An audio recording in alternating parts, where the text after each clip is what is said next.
Hello, hello. Can you hear me? Hello. What's good? Yeah, hello. Oh, what's up? Awesome. Can everybody hear Toyo in chats? This will be episode 2. Episode 2, aka Toyo is so bored right now that he just asked Yellow like, yo, you wanna just chat a bit tonight? That's exactly how it started. Yeah, exactly. I had actually a really strange problem with my mouse. Is it not working at all? Is it? Did you fix it? I mean, I fixed it now by just doing you're doing the IT thing, right? Just restarting it a couple of times, just switching the batteries, putting the old batteries back. Oh like, god, you use a wired mouse, Toyo? Disgusting. Well, look. No. Wait, no. You're no. Wait, no. So, I was that guy, actually. The person who every time someone says like you're playing Counter-Strike Go and you're like using a wireless mouse, you are inhumane. I used to be that guy, but I actually tested this mouse. Okay. And wait, first of all, what mouse is it? Yeah. What mouse is it? It's a Logitech G602. It's like one of those wireless mice that have a lot of buttons on the side, so really good for MMOs. Okay. So I saw it at my girlfriend, right? And I thought when I saw it first, like this is a monster, and it looks horrible. I put my hand on it. I was like, no, it's not bad. I was like, I'm gonna go buy this for myself at home. Like this is sick as fuck. What? It feels so good in the hand. It's amazing. Like it's a really good mouse. And the buttons, you look at them first hand, and you think to yourself like this is like the worst design ever. This cannot work. But every button is like easily reachable and everything. With your thumb, right? I'm guessing you're using your thumb to reach all the buttons? Yep. Okay. Yep. Everything is reachable with a thumb. Is your nice. And is your WW input there too? Yeah, exactly. Yeah. Okay. I used to have it on my mouse anyway. I just had like 2 keys on my old mouse, but now I have like I think it's like 6 or something. But yeah, anyway, like I went home and I got it for myself, and it never had any problem. Except now, like now. Yeah. It's dying, dude. It just decided like, oh, we have to do like this thing together, and like, oh, let me just let me just stop working real quick. Yeah, exactly. Good thing we're both grinding, so it's not that bad. True. I mean, someone just told me for spot now, so like I'll have to. Did you body him real quick? I'm doing this right as we speak. So if this guy beats me, I'm gonna give him like a shout out in the thing. Okay. But yeah. Oh no. In the podcast. All right. Sounds good. Yeah. I'm sorry, Mr. Yellow Snow, but you just got wrecked by Succession Ninja because we're not nerfed yet. But yeah, how have you been, my man? I've been doing good, man. I just got my pen Nuver today. Finally got the pre-order for it. God. You and a friend of mine got it today. Oh yeah? Yeah. So I finally got the pen Nuver, and I can finally start working on DP now and not be a squishy boy. I don't have to be a squishy boy anymore. You don't have to be the butt of all jokes and like the ninja chat or whatever. The ninja Discord surely is not fond of my build, for sure. No, they are not fond of it at all. Sure. I actually spoke to Shiki about my build too. He says it's actually not a bad build at all. And the people that complain about the build are just like papegas. Well, yeah, but you also have to take into consideration he's probably trolling every time he talks with everyone. So. I don't know. Okay, when we were talking about certain things, we weren't like it was like a serious, like ninja discussion. No, you know what I mean? I'm just. But like I feel like when he's in the Discord, he kind of trolls a lot more. So I don't agree with I wouldn't even like name what you're doing like a build. It's just like you chose to get AP instead of DP. You're still gonna get the DP after. Oh yeah, of course, yeah. There's no like build. Like people just critique like the way of like the. Everyone the critiques, path, yeah. The path, but like it's whatever. I mean. Yeah. Anyways, so for some of you guys that are tuning in just now, this is Toyohisa. He is a ninja from EU. He was on the first episode of the podcast. It's the same person. And really? we just decided to do the second podcast on a whim. It was just completely random.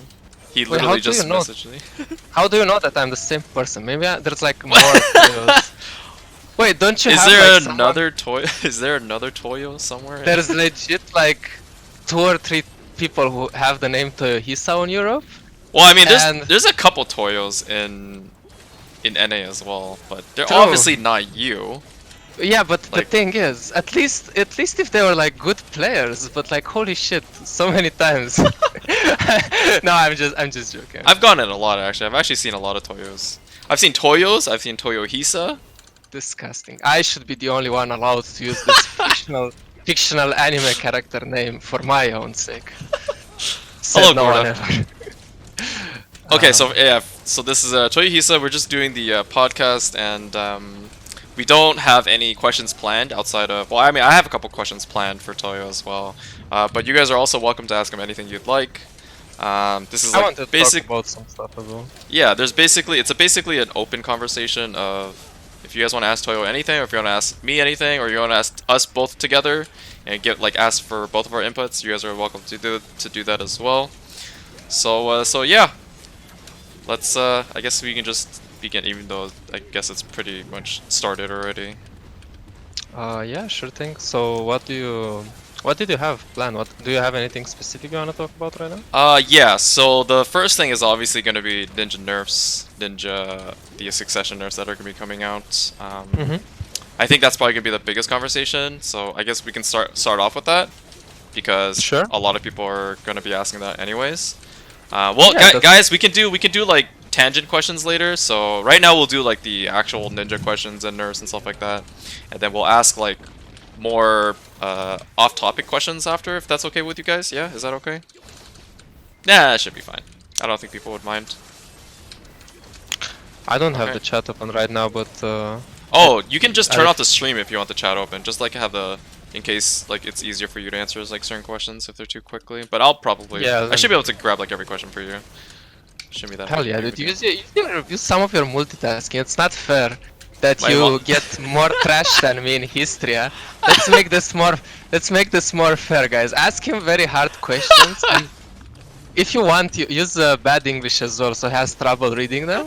And then at the end of the hour, we look at each other and see like, okay, how much trash did you get? Okay, this one. Okay. Okay, well you're using exquisite or energizing and frenzy now, okay? So you actually have caught up pretty quickly to I have actually discovered it. I mean, I messaged you a bit earlier. I Yeah, yeah. discovered it. the and secret. The secret to grinding. The secret way, yes. The secret way is like, so if I don't try hard, I usually pull like 4.5k.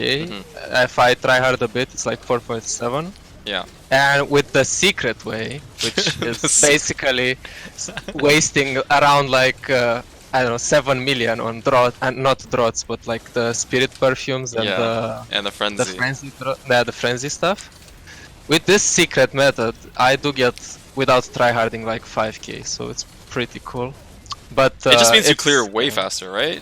Is that what happens for you? I'm clearing. Actually, it looks like I'm clearing at your speed. I'm actually doing your Okay. rotation as well. Yeah. Obviously, I don't have the. Oh, I have a don't new rotation, by the way. So I recently found a new extension that I have to do for my build. I think that's the one I'm doing. I think Oh, I no, saw it okay. in your last one. It's the No, one where no. you- This one I just made like 2 days ago. I literally just made this new rotation Oh. like 2 days ago. And Wait, I'm is it? Oh, sorry. Is it the one where you like after you put that L10 from afar? You won't know the one. Shit! This is so hard to explain. Actually. It's not that one. It's definitely not that one. I It's literally not just that made one, this poll like a couple days ago. Oh, okay. It's brand new. Yeah. And I think I'm able to pull like I think I should be able to push 5300 if I do it perfectly. But yeah. I'm telling you, you should try the. Is you it worth should the try money? Like frenzy. is it worth the money for No. you? Do you think it's worth the No. money? Cuz you're spending like Well, a lot like 3 I'm times as much for basically- drafts, right? So the idea is like you're spending 4 frenzies and 3 spirit perfumes, so that's Yeah. like 7 million, something like that.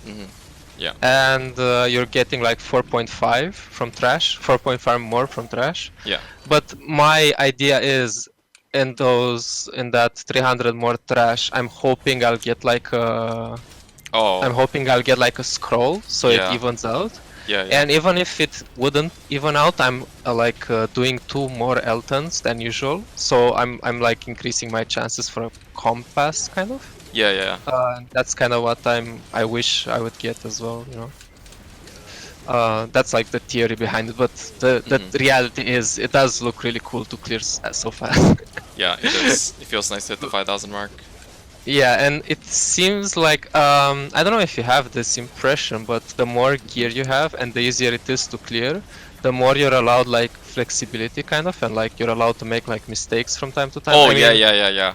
Very true. yeah, Yep. it's easier to just Multitask and watch anime. multitask. Yeah, exactly. It's because Answer the mod is more just questions. Yep.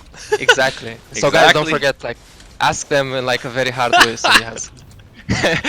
We destroy his trash. Slow my trash down. All right, Yeah, so it's let's not begin. yeah.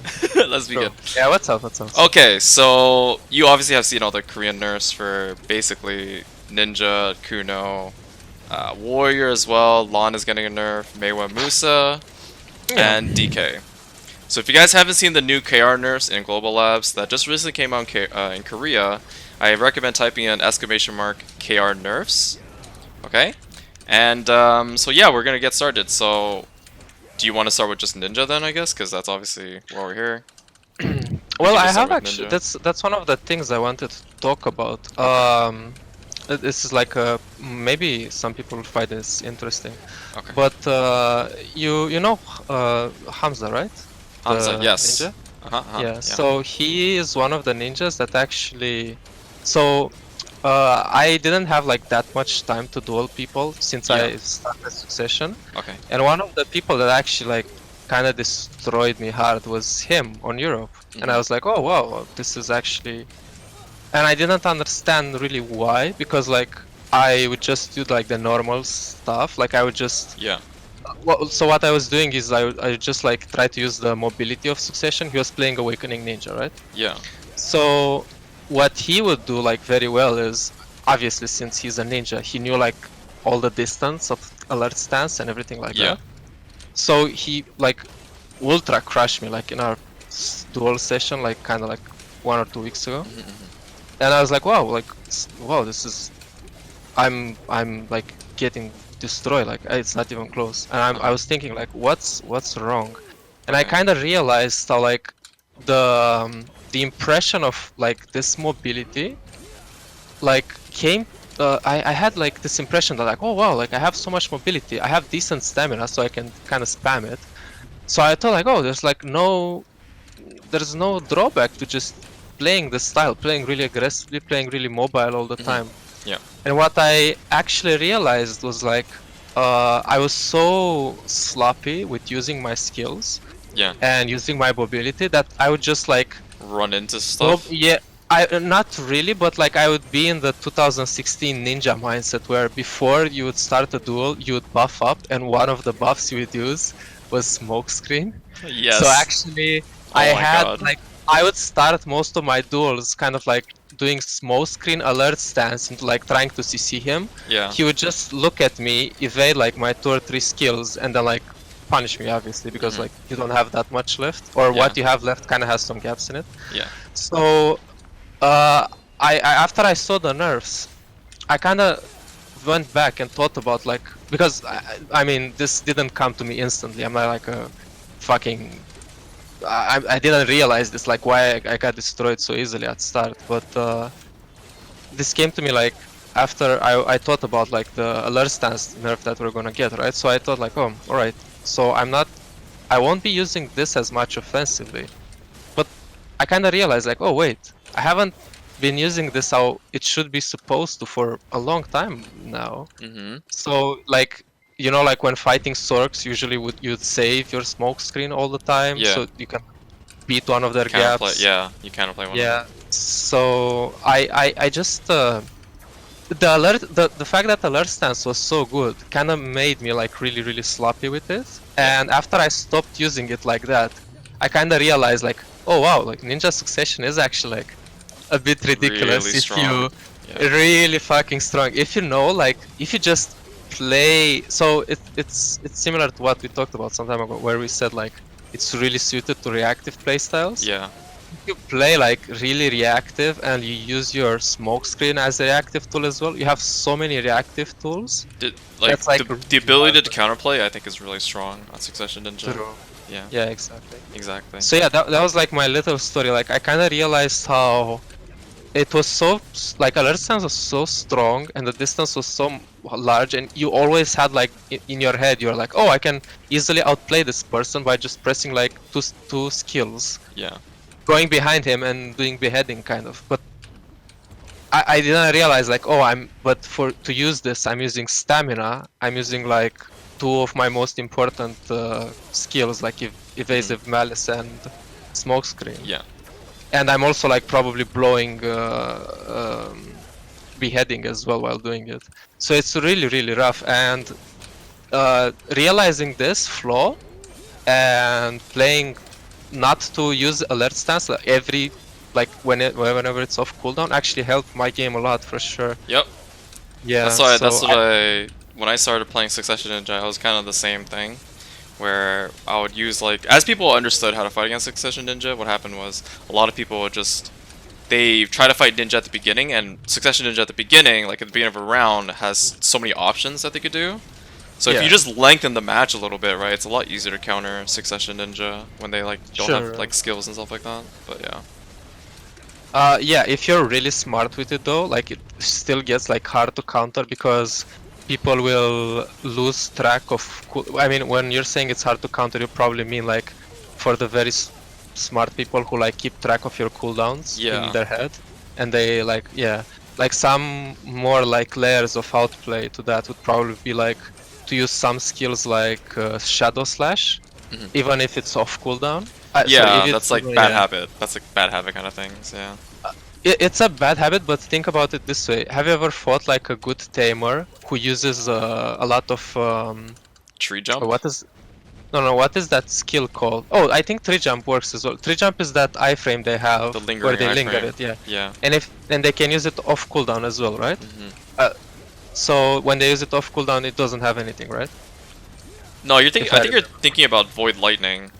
Oh yeah, I wanted you're to thinking- talk yeah. about So void lightning, that's the example I want. So void Yeah. lightning, when you use it, you can use it off cooldown, of course, but it doesn't stiffen. But Yeah, the it doesn't thing stiffen. is, sometimes the matchup is so hectic, and you have to keep in mind like the 4 tamer cooldowns as well, like stomp, like the shift Q. I use like key combinations. I don't really Yeah. know the name. Yeah. But you have to keep like those 4 super armor CCs on in your head, and you it's really hard sometimes to think To like, keep track oh of wait, it, some of it. yeah, I understand. you think like, wait, is this void lighting? Does this one have CC on it? Like, is he just using it right now to fool me? Is he using it for real? Like, he's playing as if it was real. Like he's doing like Yeah, unprotected. he basically yeah. he knows that you're keeping track of the Void Lightning, so he offsets like the cooldown timing to mess up Yeah, your exactly. timing, right? Yeah, Well, but that's yeah. like, that only really applies to like extremely high level play. Like most tamers Sure. just use it whenever they feel like they use it, right? They don't really mess Sure. up the complete timing. But, Yeah, that gets into like where you fight like a person a lot, and it gets into like The mind you hit- games. Yeah, you hit that's like the mind first layer of mind games, right? And you look at that and you're like, oh, I can react to this and this and this. And then he thinks of it, oh, I can react to what he's reacting. Yeah, and it goes yeah. into like him spamming like 3, void 4 lightning, like levels. yeah, spamming like void lightning like 5 times in a row, like 4 of the 5 times it's not even on cooldown, but you forgot the cooldown anyway, so you're too scared to go into any of those. Kind of like just very strange stuff. But I would say Ninja Succession maybe has some characteristics of that with Shadow Slash.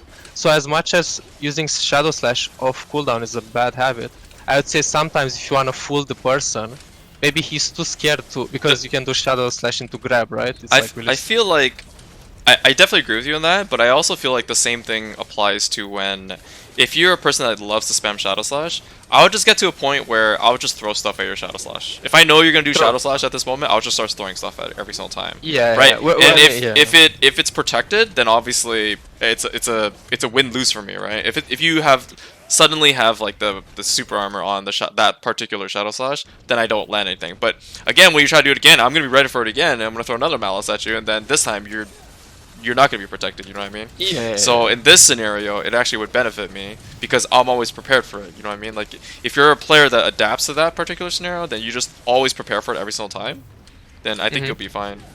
But yeah.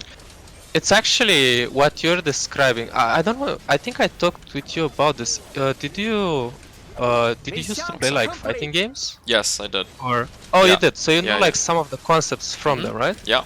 Okay. All the so terminology, there frame was data, and stuff like that. yeah, Footsies. there was there used to be this concept, and this is actually I urge like everyone who wants to get into like quote unquote competitive like dueling or like stuff like that.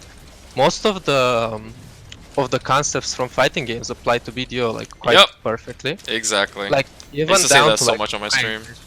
yeah, and one of a very interesting concept is called wait, fuck, I'm forgetting the exact. Neutral. I think well, yeah, neutral is Is one it of them. neutral? I'm Okay. talking about option selecting. Option selecting. Oh my god, I can't Yeah, believe. this is- Oh my god, this is like another yeah, topic this- that I always want to talk about. Yes. Yeah, this is really sick. So so usually this happens when I explain this to some people. They usually these things are people from the fighting game community. They all know it, right? Because fighting games all use like the same concepts. Yeah. But people from MMOs, like when they play, they're like, oh, they just throw some skills and maybe some hit. Yeah, maybe they don't some understand like the fighting game terminology that's been around for like decades, right? Yeah, exactly. It's obviously not like as polished. yeah. So basically, like describing option selects, and this is like, if you understand like concepts like these, it will just instantly make you a better PvPer. Like it's Yep. no doubt. Like if you're thinking about the game on this level, it's Mm-hmm. already like you don't even need to be like ultra mechanically skilled. Like if you Yeah. have like some of Just- these concepts in mind, You're actually a solid PvP player, yeah. yeah, you're solid, and you also kind of recognize like flows and like how to like desync doesn't even like become a factor sometimes because Yeah, because you're option selecting for it, exactly. your options. Yeah, so because to you explain- prepare for desync. Yeah. Yeah, exactly. So to explain like to people what option selecting is, like a very simple way to do it is, let's say you're fighting, I don't know, whatever class, and you have them on the ground. Well, you can do like a normal combo that goes into filler, CC, and then do the rest of your combo, which means let's say maybe a normal, very standard ninja combo in Awakening would be like, I guess, normal grab, like unawakened grab into Shadow Slash, into LMB RMB, into then C-swap and Serpent, I guess. This is like a very standard ninja combo. It's been around for ages. Yeah. Well, what happens if the person gets up from your Serpent? Well, oh shit, you're fucked. You're Because you're always, you're in the autopilot, right? You're always in constantly. autopilot. Yeah, and it's sometimes he gets up so quickly, and sometimes some characters can cancel their get up animation using a grab as well. Yep. So he gets up instantly and grabs you, and you're dead. So what you might rather do is do an option select, and an option select is where you do a combo specifically. You don't think about optimization that much, you don't think about damage that much, you think about utility. You know that if I can float this person once when he's down, I'm gonna kill him. But if I try to do like a combo where I only have like one float, I have like a chance I get RNG resisted, right? So what can I do is I can just do, I guess let's make up a combo on the spot, because we can do something like LMB RMB and Shadow Slash LMB RMB, and then do Fatal blow. that's Fatal Blow, and then do like maybe Shift F, which is boss slaughter, Yep. into what's it called, like Shadow Stomp, and that's 2 floats already. So already you're adding an option select. First of all, he cannot get up as fast to counter like both of those, right? Yeah. So your chance to floating him is increased by I don't know exactly how much, but it's like double than before, right? Yeah. Or maybe not exact. I don't know exactly how it is, but it's you have like a bigger chance. And then what you can also do after that, since he doesn't have like, if he gets floated, he cannot be CC'd anymore. I don't know. You can add like a fucking like what is this called, like a floor sweeping or something, like anything that has like any other CC that you can fit in this Yeah, thing. you add extra CCs to like stack on top of your original CC. Yeah, that's an example of like Yeah. what an option select would be. Another option select is, I think tamers can do this, where they grab you and they cancel the grab animation with an iframe, I think, Yep. or like a sideways Yep. slash. So So you what can never punish their grab. Yeah, so even what if happens is if the tamer does this, the tamer, so let's say in a scenario where the tamer lands the grab, she just lands the grab and she kills you with the combo, right? In a scenario where the tamer gets the grab resisted, she's already activating the iframe movement to constantly keep her moving, or keep her protected. So if it misses, she's already inputting both inputs of grab and the iframe.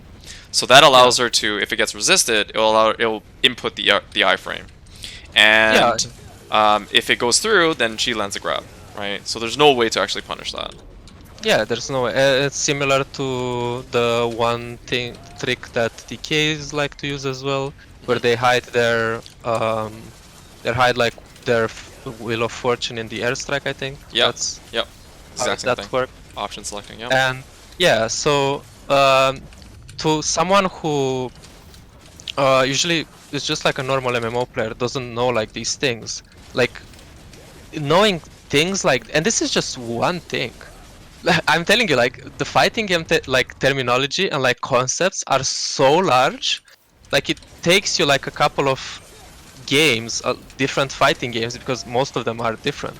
It takes you a few fighting games and like to learn like all of the concepts from different fighting games. Yeah. And all of them are very, very interesting and apply all universal decently. and stuff, yeah. They always Yeah, help yeah. each other. Exactly. Exactly. And yeah, like stuff like this, guys, if you wanna learn about it or whatever, just find like a fighting game that you might be into.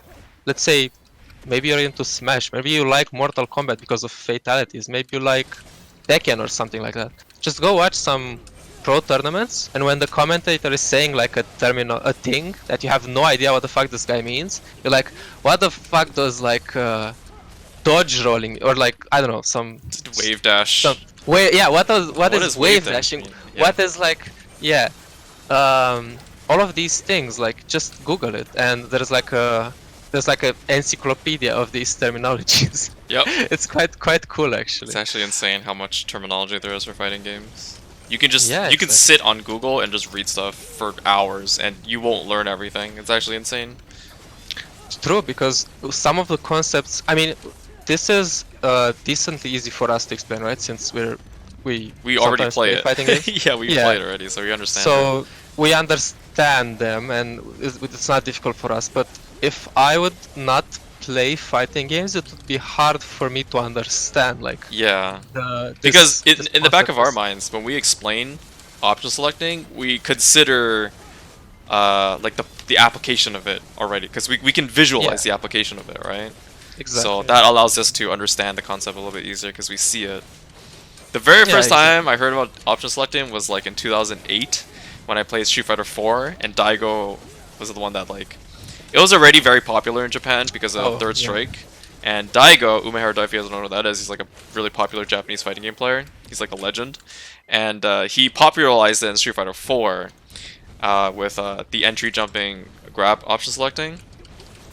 And everyone ever since then just literally have been using option selecting since then for like 10 years now. So it's really like big ups to him for not really he didn't really create it, but he popularized it a lot when he came to Street Fighter 4. And something really interesting, guys, like if you wanna know like who Daigo is, and you're not into fighting games that much, one video you have to watch before like you're dead. Like this is completely like the most important thing. You're not allowed to die or to like do anything in your life without watching this video.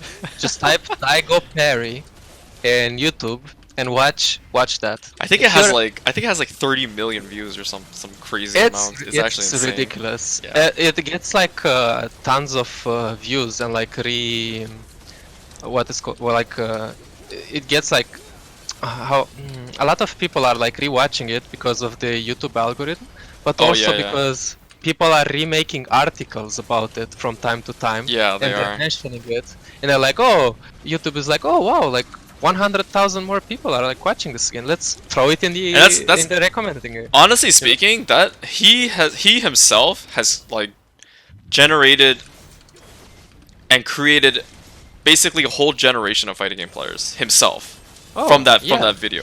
It's actually insane what he's done for the community.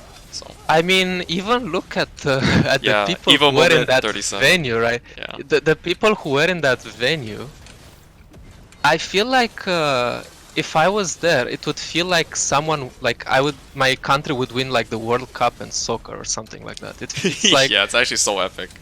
I've never seen people this hyped and amazed in my life at anything. Like not even like the Brazilians when they won like the whatever cup. I don't know. Like it was amazing, dude. It was absolutely amazing. You don't see it at CS:GO tournaments. The hype of that crowd. Can you imagine like having like that fight being like in one of those esports stadiums and like it happening? The stadium in, would just blow up. Dude, exactly. It would be absolutely crazy. It was already crazy. One of the most amazing moments ever for sure in the fighting game video history. game industry. In gaming history, yeah. Gaming history for sure. But yeah, I hope we're not boring people to death. Oh, of like course the- not. To the homie Yellow, I'm trying to host Arena Varshes today. Could you leave a reaction in the announcements? Okay, sure. Give me 1 second. I might not be able to attend. It really depends on time for me, because I have to do a little bit something later. So let's answer some questions real quick. So that was like a Nerf question, but we kind of went on a big tangent. So what do you think of ninja nerfs? We kind of went on like a really big tangent, but the core question was, what do you think of ninja nerfs, Toyo? Yeah, so as like a conclusion, like disregarding like the huge tangent we went through with my story and like the fighting game stuff. Wait, before you start, guys, the video that we were just referring to is Daigo's Evo Moment 37, as Yo-Yo mentioned. That is the moment that Daigo parried Chun-Li's super. So the reason why this moment was so amazing is because when you're low life in Street Fighter 3rd Strike, any hit that hits you, even if you block it, you take something called chip damage, and you can still die. Like it chips your life away. And if you parry, you basically nullify the attack completely. So think of like what would be a parry in Black Desert? Oh, but you also have to consider you have to parry in that game is like a block at like the last second. Yeah, it's like a just frame. It's called a just frame, and you basically in order to parry is not the same thing as blocking. So blocking you can hold up at any time, right? But parrying, no, it's not the same as. No, it's not the same. That's not the same thing, Chappie. Parrying is essentially blocking at the very moment that something is about to hit you. At the very moment that it hits you, okay? So you have a very, very small window, like maybe 1 to 2 frames of a window, a very, very tiny window to parry something. Okay, and it's basically nullifying it, and it allows you to counterplay them instantly. Because blocking puts you into something called block stun, which is also like another fighting game term. And it keeps you stuck in animation. Whereas if you parry something, you have no animation. So imagine it like this. Imagine if in BDO when you block, you lose block TP. Imagine if one class has like a thing where if you block an attack in like half of a second earlier, so you just press Q on your character half of a second before an attack was launched, you don't lose DP. I mean, you don't lose the block like percentage for that. This is kind of hard to explain in video because we actually don't have any just frame in video. Yeah, we don't have. We don't have a single just frame in this game, right? So it's really hard to explain like parrying. But if you play fighting games, parrying is like essential to a lot of fights. Oh, actually, has anybody played Soul Calibur? Parrying is so visible in that game because when you parry something, you literally knock them back. So if you guys play Soul Calibur, Soul Calibur has it. Mortal Kombat has it. It's called so Perfect. Dragon Ball Perfect Fighters blocking. has it too. There's also a pairing option in Dragon Ball Fighters, if any of you guys play that as well. Reflect from Dragon Ball Fighters. Yes, exactly. It's Reflect. It's exactly the same as Reflect. Except you can't mash it. No, these are Yeah, these are you can't, because in Dragon Ball Fighters you can just press the button continuously to spam the reflect button. However, Oh. in Third Strike you have to time it perfectly. Like it's perfect timing. That's why it's really difficult to do in Street Fighter Third Strike. So if you guys understand Street Fighter terminology, that the feat that Daigo pulled off is very difficult to do. Do you wanna go like a bit more into this, because we can also talk how what was what's the opponent name? He's also very Justin famous. Wong. Oh my Yeah. god, we go into the history of Justin- Justin Wong and stuff. Justin was but Justin was also doing something so incredibly smart. He was mashing his keyboard so he could like fuck Daigo's concentration. Yeah. It was so like everything that was happening there was like so meta and so next level. Like I'm really sad Yeah. that just didn't happen in like 2020. It's like everyone Well, would just like if you really think about it though, because if it wasn't for those two, we would not have a big of a community as we have today for fighting games. that's right? actually Right? Like they pioneered fighting games to the point where it's this popular because of them. You know what true, I mean? true. Yep. So if we didn't have them, our community may not be as big as today. You know what I mean? Exactly. Although like there are some problems for sure, like with the fighting game community, they kind of reject the notion of esports a lot of times. Uh-huh. So for example, like maybe you have people who like are a bit you know how like a bit uncensored on stream sometimes, so like sponsors don't want to like I think it's pay for that because terminal, you know? yeah, I think it's because fighting games in general has always been kind of it's not the Grassroots, same as right? PC games, right? Because the Yeah. audience is always watching two players fight against each other, right? Whereas in esports, you watch like League of Legends or Counter Strike, it's 10 players, 5 versus Yeah. 5, right? So like Exactly. the amount of things that can work in team play is more enjoyable than watching like sometimes for fighting games. So there's just two people. Now, not comparing like both games are obviously hype in their own respect, right?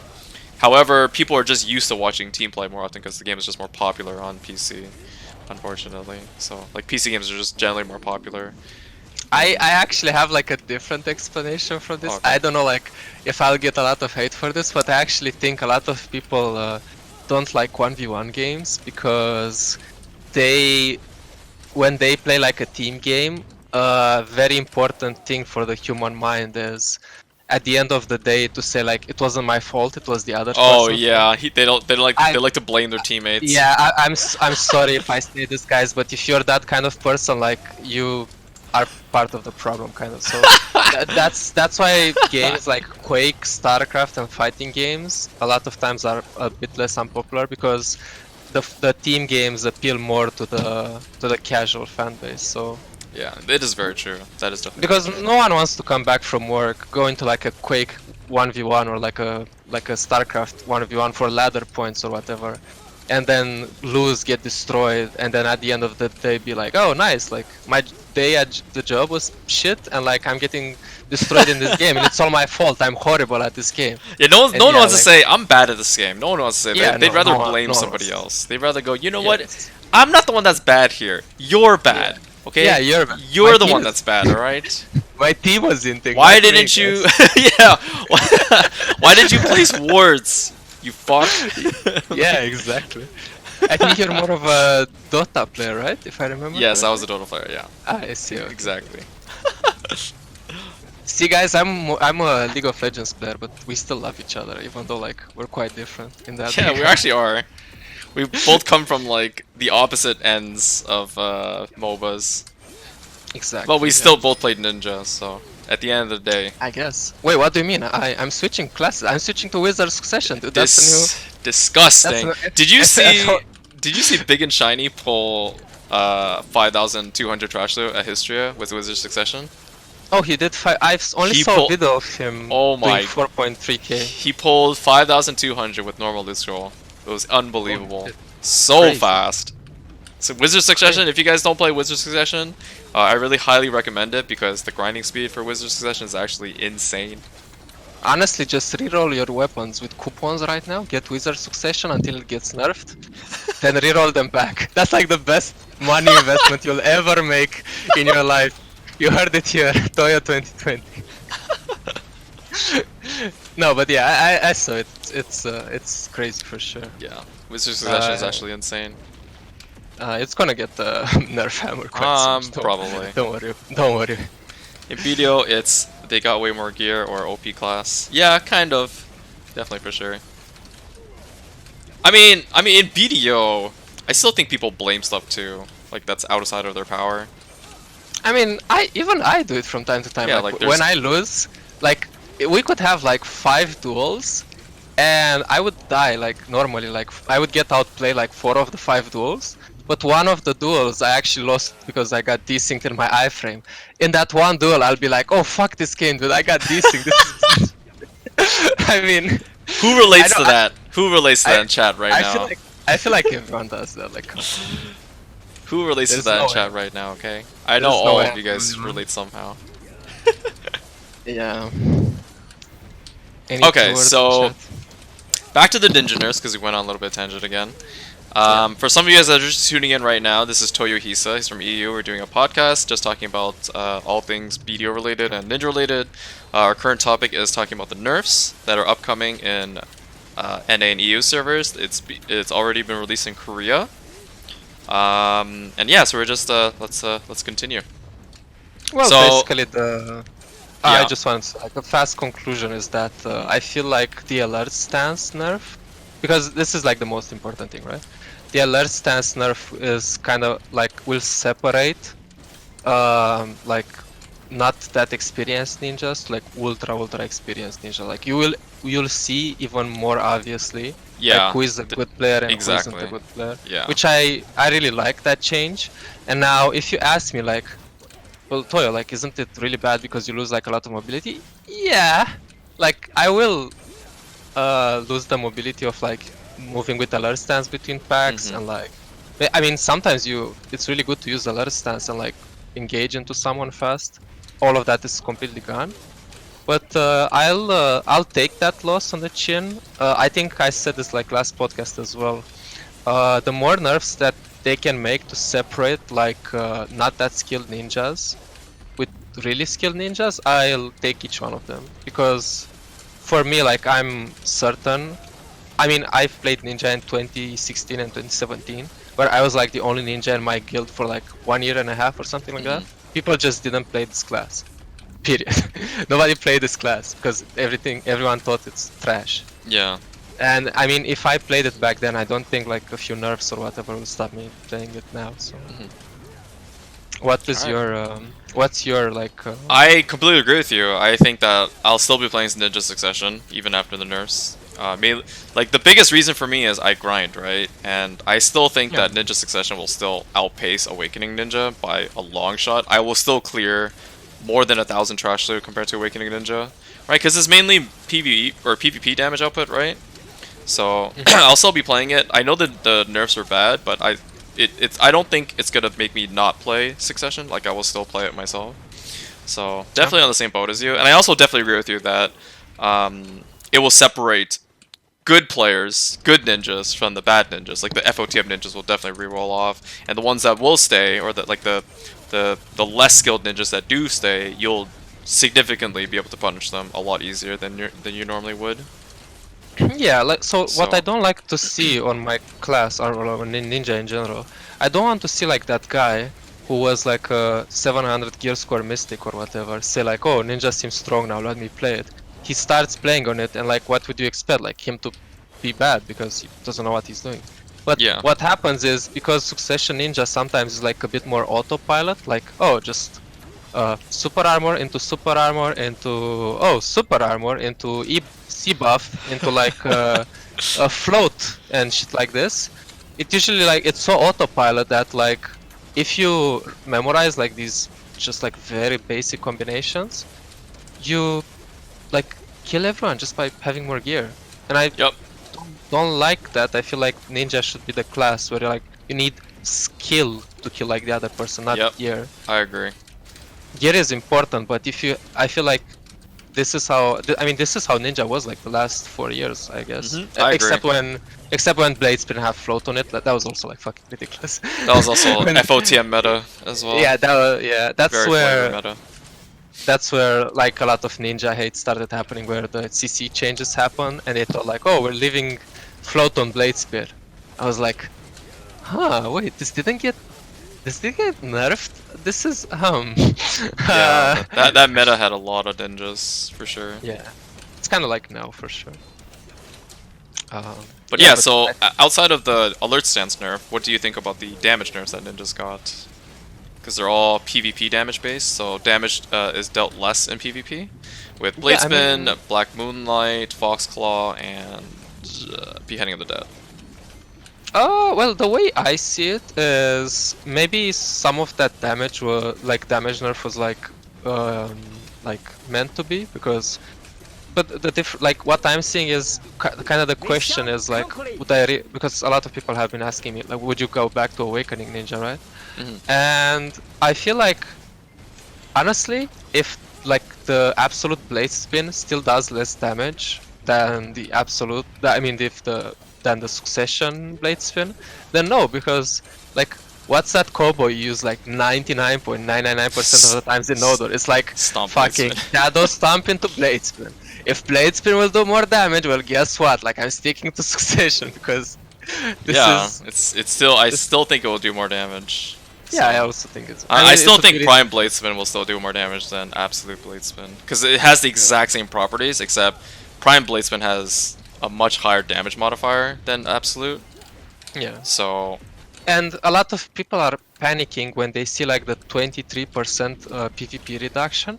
But like, wait, guys, the question is, how like so okay, when it says on the skill PvP reduction, that usually means this skill has been reduced with like 10% in PvP. But we don't know like what that percent was before. So before it might have been 18%. So it does say like it's reduced 23%. Well, 23% from what? From what it was before, or 23% no, I'm pretty sure. more? I'm pretty sure it's actually getting reduced like 25%. Like it's actually losing. it is? Yeah, like total damage. I think we'll be actually losing 20%. Yeah, I think That's that's how the the thing, action. because Because I think that's the easiest way to balance the skill is to reduce it in like damage in PvP. Okay, sure. Like Yeah. my interpretation would be that I just don't know, because I. We don't still know, have to like, test how- it, yeah, but I'm pretty Yeah. sure how they set it up is it's actually going to do 23 or 24% less damage. So I think that would still be pretty balanced, I feel. Like I don't think it will be weak. Like we'll still hit pretty hard, I feel. Yeah. We just need like maybe like one extra filler, I guess, to finish off if we can't like two-shot them. But if you have like 290 AP, generally speaking, on 90% of players, you will still two-shot like 90% of players anyways, right? Yeah, like So- 290 EP is kind of like the bracket where like Yeah. 330 DP is like nothing. Yeah. Hello, You're Jimmy like Zero. you're melting 330 DP like it's just nothing. So the reason I said that thing earlier is because like since the patch notes we have is from translations, I just wasn't sure like how the translations were Yeah, interpreted. yeah. But I'm actually pretty sure that it's like 20% damage nerf. Oh, Oh, sure, you fair should enough. watch the link that you should read the link that I sent you. It's like really well translated. It was translated by like someone in the forums, and Oh, okay. yeah, that one's like actually a lot better to understand. I think what I saw was just like the Ninja Discord had like a link. Yeah, there. there's a more translated one. The one's like Oh, I accurate see. translation, like the actual names, like the correct names and everything. Oh, I see. Okay. Yeah. Cool. Okay, so let's move on. There was Um, another nerf, like the smoke screen. Yeah, the like, evasion nerf. Yeah, that's what I was gonna ask. Yeah, a Um, very fast way to like disseminate that is just saying like a lot of skills got there. Like what I guess Pearl Abyss is trying to do is trying to remove like 100% accuracy from the game, because they're trying to reinstate like RCEs and those kinds of accessories, right? Yeah. So it seems like they couldn't do that because there were some classes that would have like these accuracy modifiers, and like those classes would just never have to have like an accuracy like earring or accessory. Yeah. Yeah.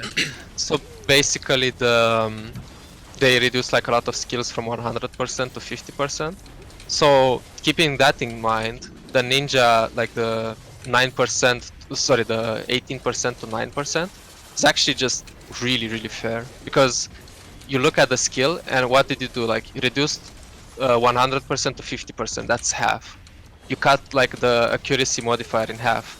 Well, let's look at the skills that give evasion now. Let's cut them in half as well, because it wouldn't be fair to Well, some classes. some classes actually, it actually buffs for some, like some classes, yes, Ninja and Kuno, their evasion will be a little weaker, but classes like Yeah. Wizard, Witch, that use evasion, they're just insanely tanky now because we don't have evasion Oh, for those classes. they Yeah, need to get nerfed as well. yeah, I feel like they're not done with like nerfs and stuff like that. yeah, they'll probably be like nerfing constantly to balance succession a little bit more.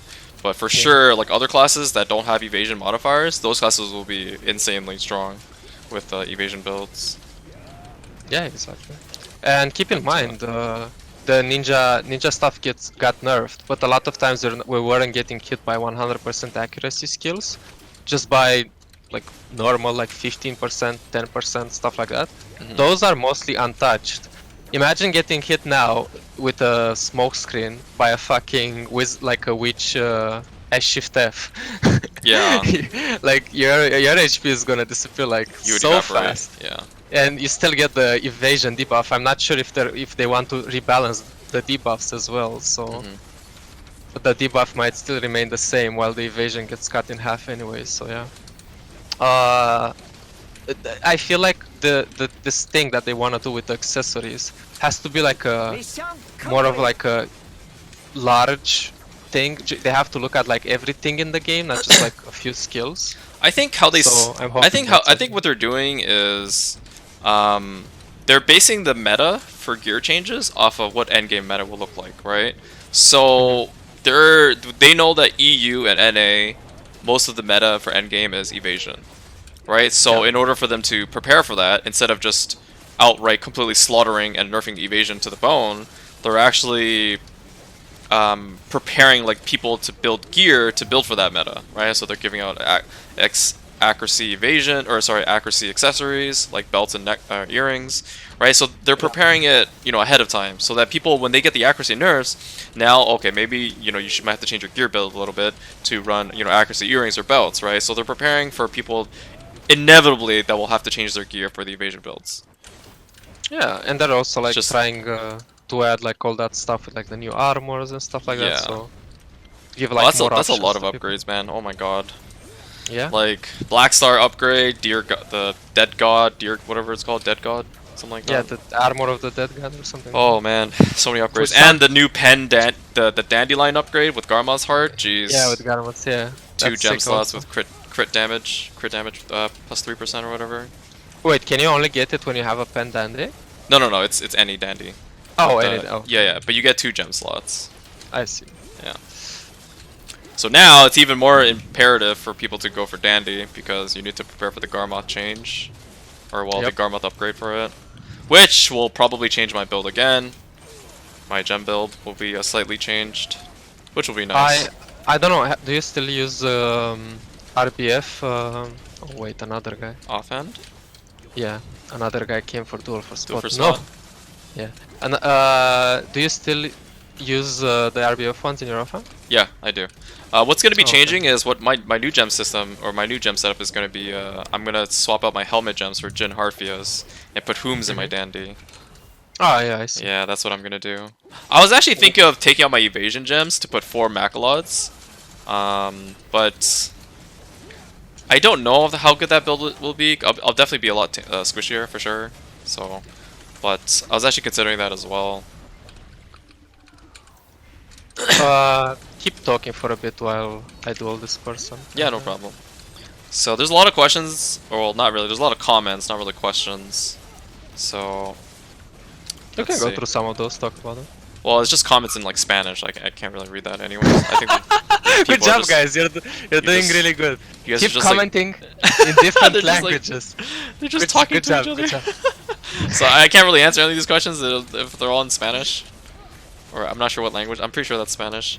So I don't run Nice. Harfias now. No, FO, I don't. But I will be with the new Dandy when it comes out though. The new Dandy upgrade. Oh crap. Do you enjoy grinding at Star's End? I mean, I grinded there once. I think it's okay, but I think I make more money at History on average than relying on RNG drops. That's just me personally though. Mainly because I'm a person that doesn't really have that much good RNG when it comes to drops, right? So I don't like relying on the distortion to give me money. You know what I mean? So I think it's better if I just get my solid trash loot, you know, every hour, and I think that's more than sufficient for me. Okay, I have successfully defended my spot. Nice. Wow, you actually get a lot of duel for spots, dude. What the hell? Oh, I get them a lot. I Are you serious? watch. Wait, do you Yeah, play? Do you play with a ghillie? Because I actually heard No. about this in EU that EU players get duel for spots all the time. Like they PvP like crazy in Histria. Yeah, like sometimes, I wanna like or not record, but like keep in mind like how much trash I make per hour, and it's crazy how many times like my hour gets interrupted by like not just 2 people coming in, but like we're talking like 3 or 4 people if it's like God. high hours. So yeah, yeah, there's tons of those, absolutely tons of them. I don't understand how sometimes like well, don't duel you first, but I just don't understand how that happens. Yeah, I don't. You see me grind for like months now. I actually don't get for duel for spots that often. Yeah, I just So if anybody's EU in the chat, how often do you guys go get duel for spots? Because Toyo's had 2 already since we've started speaking. Thank God. Oh, I had one just before my mouse fucked up also. So, yeah. Holy shit. So yeah, no, it's I don't understand. My presumption would be that a lot of people are in Sikraya and Starzend there. That's what I think so too. We're in Histria, so that's like I don't really get more people because people duel for spot like crazy at Starzend and Sikraya. Like there's GVGs and shit that happen so often as well. Whereas So Histria, maybe that's where all the people are. yeah, for at least in NA, yes, that's where Sikraya and Starzend is where all the fights are for duel for spots as well. Yeah. What were we talking about? I had like a really good point, but like damage nerfs in blade spin, 24%, 25% damage nerf, and oh, the no, smoke wait. screen. Before that, or like after that, I wanted so smoke screen to. evasion, the smoke screen evasion nerf to other classes. We talked about that. I wanted to like touch real fast on like some of the offhand crystal things. So after the I really didn't like these crystals before. I also used RBF ones like you. But after the siege change where they added the 5k HP thing, I went using corrupted, and they seem really strong because because you're basically trading like the AP and the human damage from your crystals to like % crit damage, and that still chunks. It chunks like Zerkers with 9k HP like so quickly. It's insane.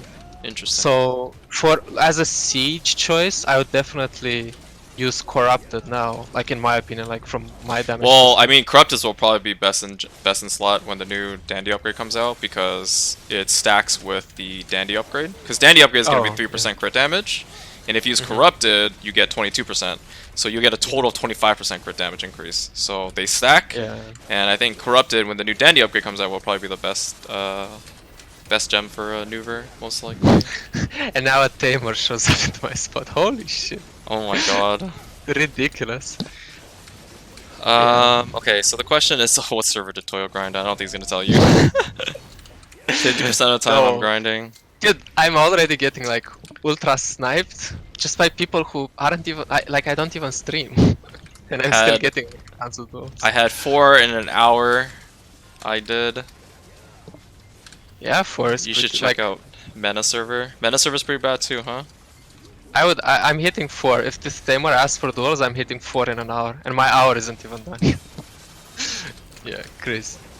But yeah, like have you played any sieges with the? That's another thing. Oh yeah, I've done every siege every week. Every week. Do we have more to talk about the ninjas nerfs, or? I think that's about it, right? Okay, I'm gonna ask one question. If anybody wants to ask Toyo about ninja nerfs or any questions, I think we covered like almost everything. I think we covered like everything regarding the ninja nerfs and stuff like that. So if you guys have anything specific to ask, please ask it now before we move on to the next topic. Or if you want, you can also hold your question till the very end when we like answer questions from the stream. You guys are also welcome to ask at the end as well. So if there's no questions in the current, we're talking about ninja nerfs for the discussion right now. But if there's nothing left, we can start moving on to a different topic.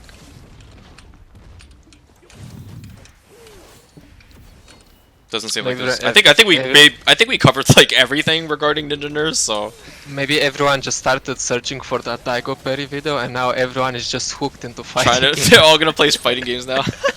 Everyone is just like, holy shit! Like, let's download this Street Fighter game. Let's see what's that all about, you know? Okay, so I guess we can move on. All right, so the first question was, okay, so both of you think history is probably better than Sakura. So that was the first question by Yo-Yo Ninja. Actually, yeah, I tested the Sakura today. It was my first time grinding that. I grinded for like an hour. I didn't really know what I was doing. But the next hour I tryharded it a bit more. I think I got like 3.8k with 278 succession with Kuto. So that was fine. It was a bit more money in trash than Histria, but it just like no scrolls are dropping. So I mean, it's like Histria thing without scrolls. So yeah, why would I do this? I don't really understand.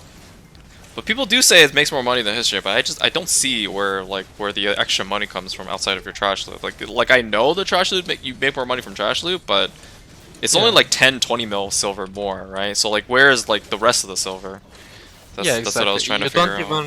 You don't even get like that many BMCs. Like you might. Yeah, you don't get that many BMCs compared to Histria. So yeah. I mean, it's if anything, it's roughly similar, but maybe slightly different in variance. But I don't think that makes up for like all the scroll drops that you get, right? No. So yeah. Yeah, Yellow, please 1v1 against Guardian. Yeah, I have a 1v1. I have two 1v1 videos coming out for Guardian, so please stay tuned. It should be uploaded within the weekend or next week Monday for sure. I'm worried about the nerf alert stance. Other ones don't give a fuck about the damage nerf. I'm telling you, if you're like a good ninja and you understand like how the game is supposed to be played and how you're supposed to play. Remember, you didn't have alert stance when you played Awakening, right? You had like a very like telegraphed silent charge and a very telegraphed like murderous intent.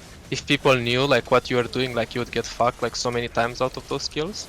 So just play ninja the same way as you did before in Awakening. Try to be a bit more reactive.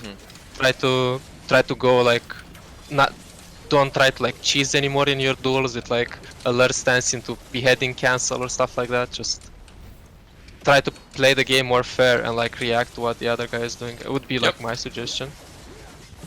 Or if you're like scared of it, I don't know. Okay, next question. Question for Toyo. Is Awakening Ninja still going to be viable even though PvE wise there's a huge difference? Well, I don't think it ever lost viability.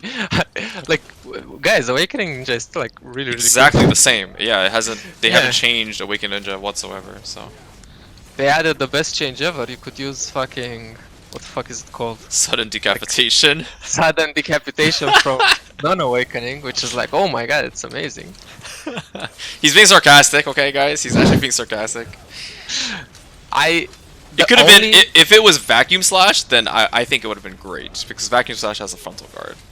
Maybe. I mean, the only useful thing you could do with the current thing is maybe use your 10% rage skill with. Yeah, that's about it. Maybe from pre-awakening. Yeah, I guess that's it. But even then, your 10% sudden decap isn't protected anyways, right? So it's like really hard to use that skill. If you do montages, like, and you want like a cool intro, you can do that. Yeah, okay, there you go. This does the coolest suck, I'm not gonna lie. Other than that, not sure. Okay, next question is alert stance just disappearing? I thought it was just distance being shortened. Yeah, it's just distance being shortened. Scrolls are pretty inconsistent history, if I remember correctly. Yeah, very true.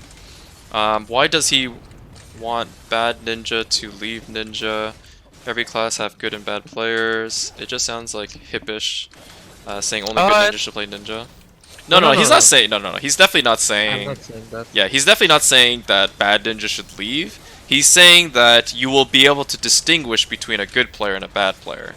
So Exactly. usually what happens is when you fight like classes that are very top tier, like the strongest classes in the game because of they got buffed too hard, right? Bad players can get away with winning with like doing cheesy techniques and whatnot, right? And it allows them to win. Even though they're not that skilled of a player, they can get away by cheesing out a victory and getting like free wins, right?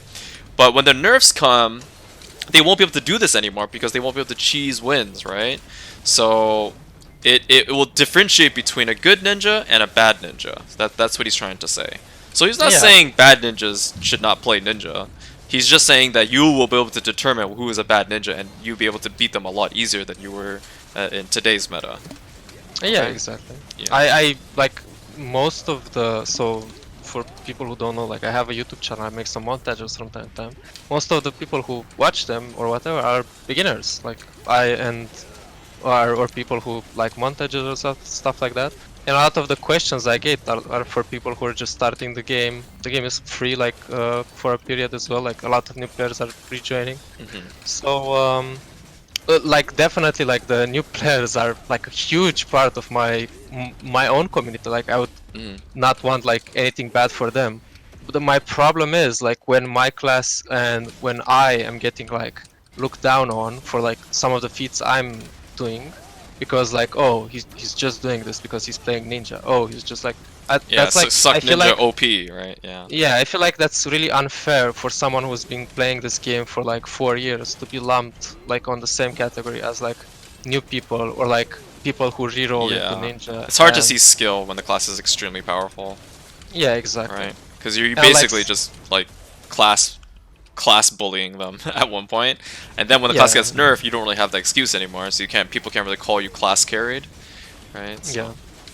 And it's also um, really hard because like if you're dueling someone and they ask you like what they ask you like, oh, what could they done differently, you can start explaining to them like, well dude, look, like I like, first of all you need to like learn like some of my cooldowns, like you need to learn this that, and then they would be like, oh sure, okay. And then I would start going more in depth into some of the technicalities I would do. So I would say like, look, so I adapted to some of these things that you're doing, like you have like this sequence, you do like these skills in this order and stuff like that. And they're like, oh, what the fuck, but that's not ninja related. I'm like, dude, yes, but like this is how you should, like someone told me once like, oh, but me playing this way works against 90% of the players. I'm like, dude, yes, but like when you meet like someone who knows how to counter it or like knows like how to react to things or like knows how to interpret things, you're fucked. Like you don't have anything to fall back on. It's Yep. not a good excuse to be like, oh, this works against most of the players and the other players it doesn't work against. I guess like the class is overpowered or something like that. Like, Yeah. no, please don't think Definitely. that way. Yeah, That's mentality needs not to the way change to if do you it. want to improve your skill. Hi Yeah. Grim. Another question asked was, Toyo, are you still gonna play Succession or are you gonna swap back to Awakening? Yeah, I'll still play it. I said I'm just really, I care a lot about Node Wars and Sieges, and if Ninja Succession would be really bad in Node Wars and Sieges, I will switch back to Awakening, but I don't see it how it could be bad, so I'll just stick to it right now for maybe 1 or 2 months. Oh, That's kind of it. hi Grim, how are you, buddy? If some of you guys are just tuning in right now, I am talking to Toyohisa. He is one of the top ninjas in EU, and it's the second episode of our podcast. And yeah, so feel free to ask him questions about anything if you guys like. If you guys have any specific questions to ask him or me, feel free to ask them as well. If you have like questions about like if you want like help from Toyohisa, then normally you guys ask me for questions for help, right? But Toyo is also here, so you can hear his input from his perspective and whatnot. Okay. Can you imagine like how funny it will be for when people are gonna click on the video on YouTube and they're gonna see ninja discussion and the first 30 minutes is us talking about This is fighting fighting games. how they're gonna be like, fuck this shit, fuck this. Oh god. We're gonna be talking about like Daigo. I have to in my tags for my YouTube video. I have to put Daigo Umehara now. You were really like what's that word, like diligent for doing those tags. Like it was insane, like you timestamped like everything. Oh yes, of course. Yeah, I like to be yeah. like very thorough. I like to be detailed and like I always put myself in the perspective of a viewer, and sometimes the Yeah. viewers just want to know, oh, I just want to know if my question was answered, and I put myself in Mhm. that perspective, right? So I try my best to make it easier for any viewer that's able to watch anything that I do. Sure. Yeah, so that's just me personally. Toyo's guild. What guild are you in, Toyo? They're asking you what guild Oh, are you do you play in EU? so I left actually like after like the last podcast. I told everyone like I left Wanderlust. A Oh, lot. feels bad, dude. Feels bad. He left Wonderlust. He's been in that guild for years. Yeah. Well, a lot of people left anyway, so the guild Mhm. kind of wasn't like it was before. But some of the good people that came with me were like PvPers, Yeah. and we joined the Siege guild actually, a guild called Voss. And What does that mean again, boss? it comes from Vikings on shrooms. It's actually a huge community. We didn't know this, but it's actually a huge community from other games. Yeah. And one of the games they dabble in and have like a giant community as well is Mhm. BDO. It's such a funny name, So Viking on shrooms. yeah, I actually love that name. What the hell? It's so yeah, creative. it's really cool. But yeah, I think coming here was actually like one of the best things I did in video in general because it has been such an amazing experience. Because like whenever I would go siege, I would just go as a merc, Yeah. and I mean it was fine, but you weren't like part of like the strategy. You weren't part of like doing Yeah. stuff that much. Um, and like it has been such a cool like learning experience to be here and like adapt to like how people are playing. Like Mhm. maybe some of the things I would also like say like no, we should do it this way because I feel like I have a good experience in this case and they listen to me from time Yeah. to time, and like it's Would been you? like really Yeah, fun. yeah. When you're part of the community, it's a lot easier to speak with people on a regular basis. Yeah, of Easier course. to Everyone brainstorm. is Yeah, awesome as well here. We're having a lot of fun, like having rivalries with that's other good. guilds That's good. as well. Like we're having good fights. Most of sieges Mhm. are really really fun, really exciting. The fights are decently close. I actually have another question for you after that, but we're gonna Yeah. answer this question first real quick. Toyo, I was wondering, with the alert stance nerf, how do you chase archer, ranger, or run out in certain situations? So this is kind of like Uh, the part of the nerf question. However, it's like an extension of the nerf question. yeah. Oh, yeah, that's an interesting question. Yeah. Well, how I did it before is through I would just like use my alert stance. It wasn't really that hard, but like how I would do it now is just play a bit like with cooldowns and like use like during the gaps of his arrows, just use maybe concealment and your rabam. And when he throws arrows, you can use the ninja step, and you can also cancel ghost critting into shadow stomp when he's not throwing arrows. So I mean, it's gonna be like a bit more difficult because you kind of have to time your iframes and your non-iframe dashes.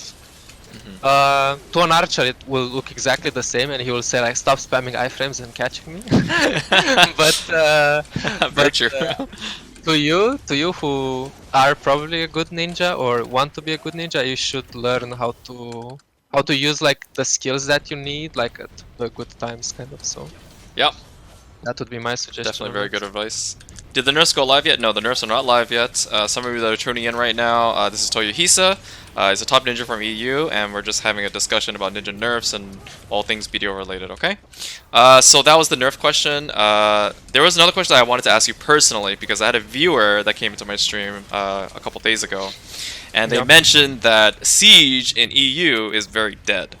It's a very, very lackluster siege, and they mentioned that siege is very. Ever since enemy died a couple months ago, siege scene has decayed a little bit compared to What? NA. Like NA, there's always politics, there's always drama in NA. You know what I mean? So, what are your thoughts on siege scene in Europe, Toyohisa? Well, I've been part of the siege scene for the past 1.5 months, 2 months. Okay.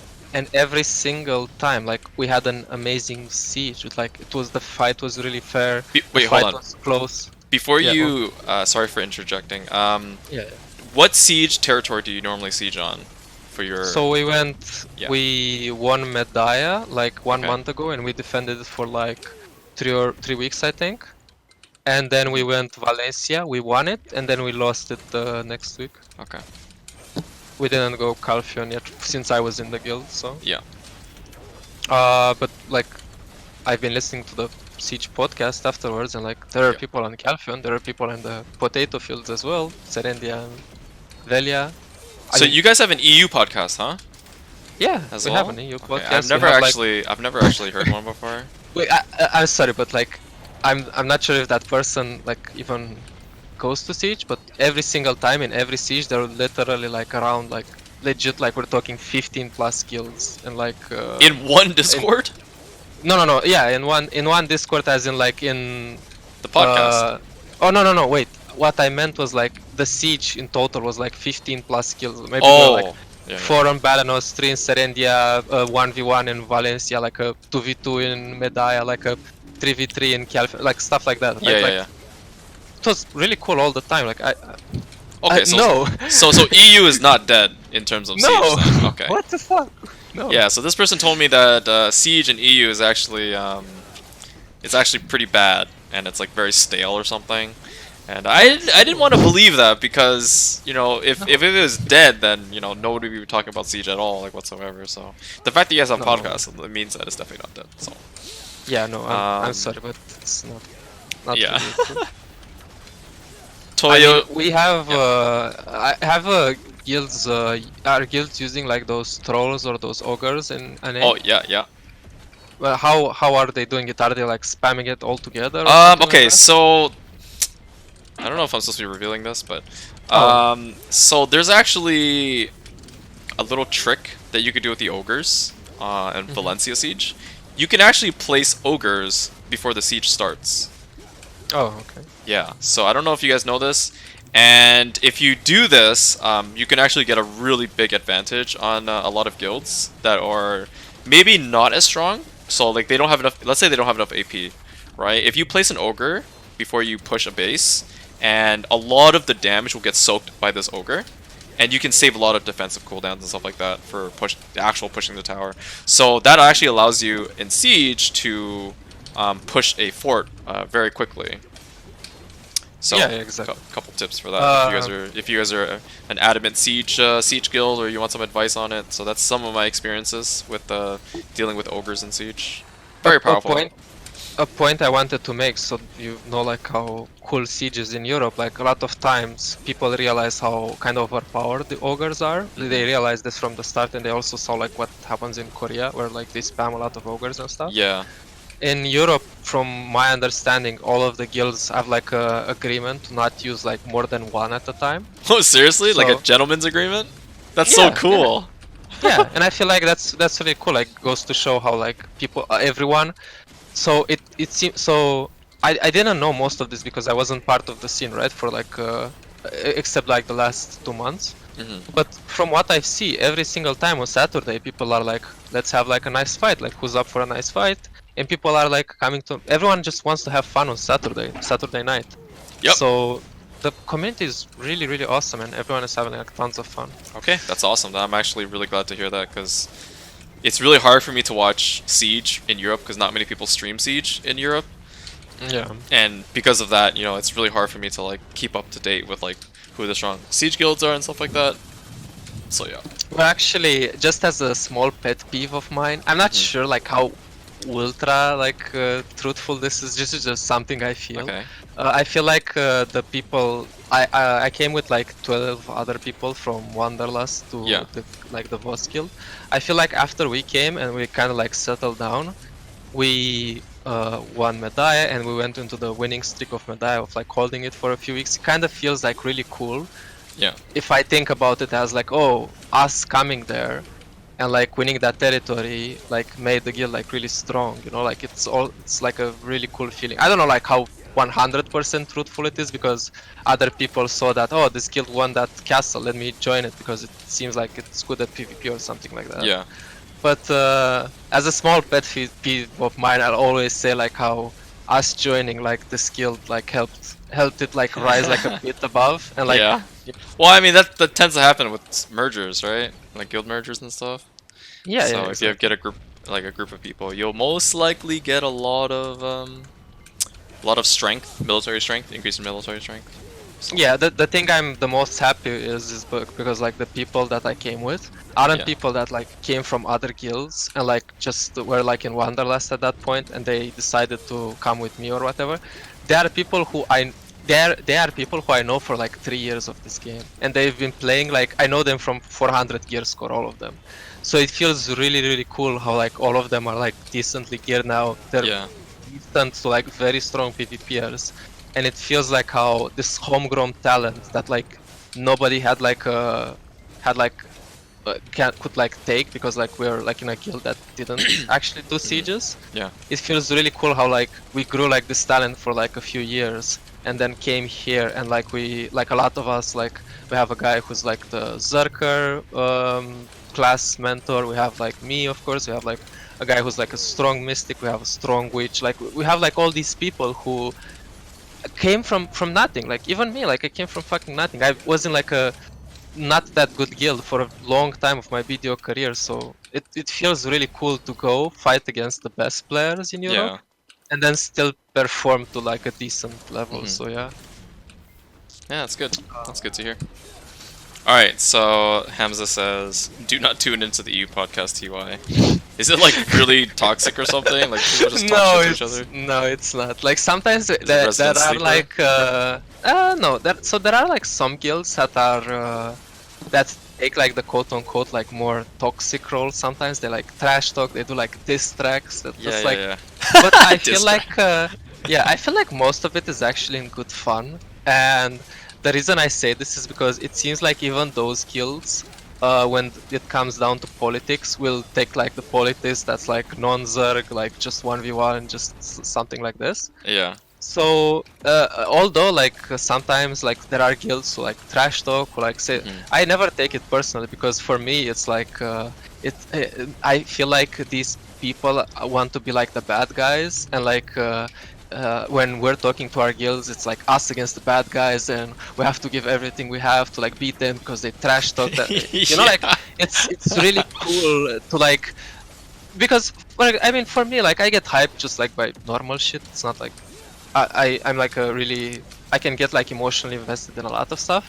But for other people who maybe are older, maybe are like not like that emotionally invested, it's really cool to like convince them like, dude, no, you really have to like get all your buffs today because we're fighting that guild and like they trash talk us like that, and it gets like really cool because I mean a lot of like the people who trash talk us, like I see them in history and they never grief me. They just, oh hi, like do you want to duel for spot, even though like we have war with them. They just duel for spot. If they lose, they move on. Like if I lose, I move on. Like you know, like it's really gentleman agreement. Gentleman agreement, kind of. Yeah, it seems like toxic just for like the hype, kind of. Yeah. And it's awesome. I really like it for sure. Like all the everything that's happening. Yellow, do you enhance both your TET distortions? No, I bought them both. Have you seen seasoned servers, Yellow? I don't know what that means. I'm gonna say no. Oh, I know what that is. It's like is that a TV show or something? No, it's like a video thing. Like they want to make like video, like have like a Path of Exile thing, where you have like I heard about that. Yeah, you're gonna have like seasons, and you can get like level 0 characters and level them up, and then you can transpose them into like the main server somehow. I think people would like that. Yeah, it would give them like a reason to like there's a YouTube series like this that somebody did. It's like 0 to Hero or something like that, and basically it's just people restarting over from 0 and see how long it takes for them to get to soft cap. I think that's a pretty cool series. But, I think that's some of those as well. Yeah, I think it's a creative idea for sure. It definitely would add a lot of content in the game, for sure. Famous Shinobi. Oh yeah. Oh sorry. Yeah, go ahead. I just want to say like it would incentivize like new players to join for sure, because one of the most common questions that get asked every time is it worth to like start the game now? And with seasons, you can always say, of course, you're starting from 0 with everyone else, right? Yep, exactly. So. Yeah, you're gonna be on the same, like you're not gonna be like on the same server as a red ninja with like 700 gear score who like kills everyone or shit like that. So you can just play, have fun. Famous Shinobi mercenary Toyo. Incorporated. Is one of the comments. Yellow, can you answer me if the nerf for Succession Ninja will affect PvE negatively? Just a tiny bit because it's going to affect our movement, but I'm pretty sure I can adjust to the grinding speed, to be honest. I don't think it will be that heavy of a nerf. We're not losing any damage, we're only losing our movement, so moving from pack to pack will have to be slightly different. Will it be a very heavy nerf? I don't think so. I think we'll still, I will still clear 5,000 trash loot, I feel. So, but yeah, if you still want to grind on Succession Ninja, I highly recommend still grinding on it. I still think it will be pretty good. I just pulled 5,200 by the way, in my second hour. Nice. I pulled 5,004.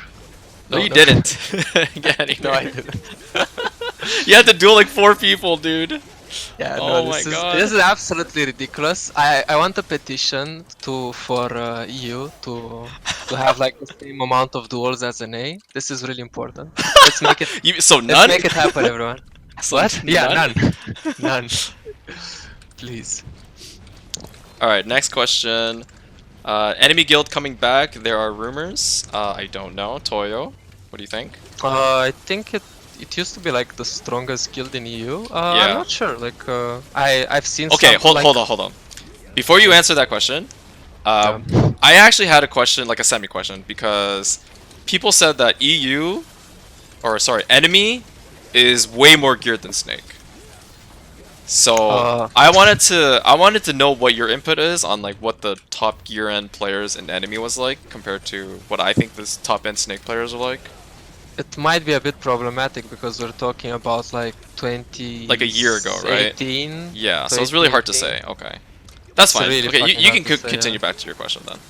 Yeah, I mean I probably will just go by the fact that I think probably just Snake was more geared because enemy took like a lot of people for their skill from what I remember. Okay. I haven't been part of that siege scene. What I know is just like some of my friends. Yeah. Who were part of it, but yeah, that's I hope I'm not wrong when I say that. Okay. So yeah, it's more of a Okay, so going back to the original question, do you think enemy will be coming back? Was the original question. I mean, I'm not sure. A lot of people from enemy are just like scattered around. Like Yeah, they're still every around, right? Like it's not like they quit. Yeah. It's just the No. guild disbanded, so like I'm guessing And it- leadership like probably is just done playing the game. Or Yeah, taking and a even break. if they quit like back then, like they're probably still like at least like 280 AP and like 3 something, 320 DPS. Yeah. So if they come back, they're like, oh, just slot right in, like no problem. Okay. If it will come back, like I'm not sure. With that, who is the current strongest guild in EU right now? Like the most geared players, So like the one that wins the there's most a- sieges or whatever. Who is the there's a- strongest guild in EU There's right a now? guild called Unpredictable, and Okay. they're probably the strongest, but I don't think it's because of gear. Their gear is like kinda standard, kinda normal. We're talking about 270 AP, like Yeah. 320 DP, something like that. I don't know like what their average is, but I don't think they're ultra geared. But Okay. what they do amazingly is they have so many Zerkers, they have so many Witches, Wizards, and imagine their flank squad has legit like 4 Zerkers in it, some Strikers, some Witches and Wizards, some Kunos or whatever. Yeah, it's so fucking scary because if your flank squad is just like Kunos and Musas or whatever class, and you meet that flank squad, you're fucked. Like Yeah, we're they're just talking gonna about out sustain you easily. yeah, we're talking about like 30 people, like 5 of them Zerkers, 6 Witches, you know, like ridiculous some stuff. But they're amazingly strong right now. We actually fought them last week in Valencia and we got destroyed. Well, you were but- holding castle, right? Yeah, we were holding Okay. Valencia. Yeah, because holding castle is a lot harder now with the 10k HP buff. So it makes a lot of Yeah, sense. it's actually hard. It's We way more actually- difficult to hold castle with the 10k HP buff. Or I'm sorry, What? 5k HP buff. My apologies. Yeah, and there's actually something weird going on. What's that? I mean, I'm not sure if this is intended or how it works, but we didn't take a break from doing siege, and we're still losing siege HP, which is a bit strange. Wait, Because what? like we went to like we get 3k HP, and like next time we'll get like 2.5k. If you're this is- holding the I don't- castle. No, so we held like Medaya like one time, Yeah. and then then the HP change came, so we started at 4.5k. The Okay. next week we won Valencia, and we went down to 4k for that. And then the next That's time weird. when we defended Valencia, we had like 3.5k.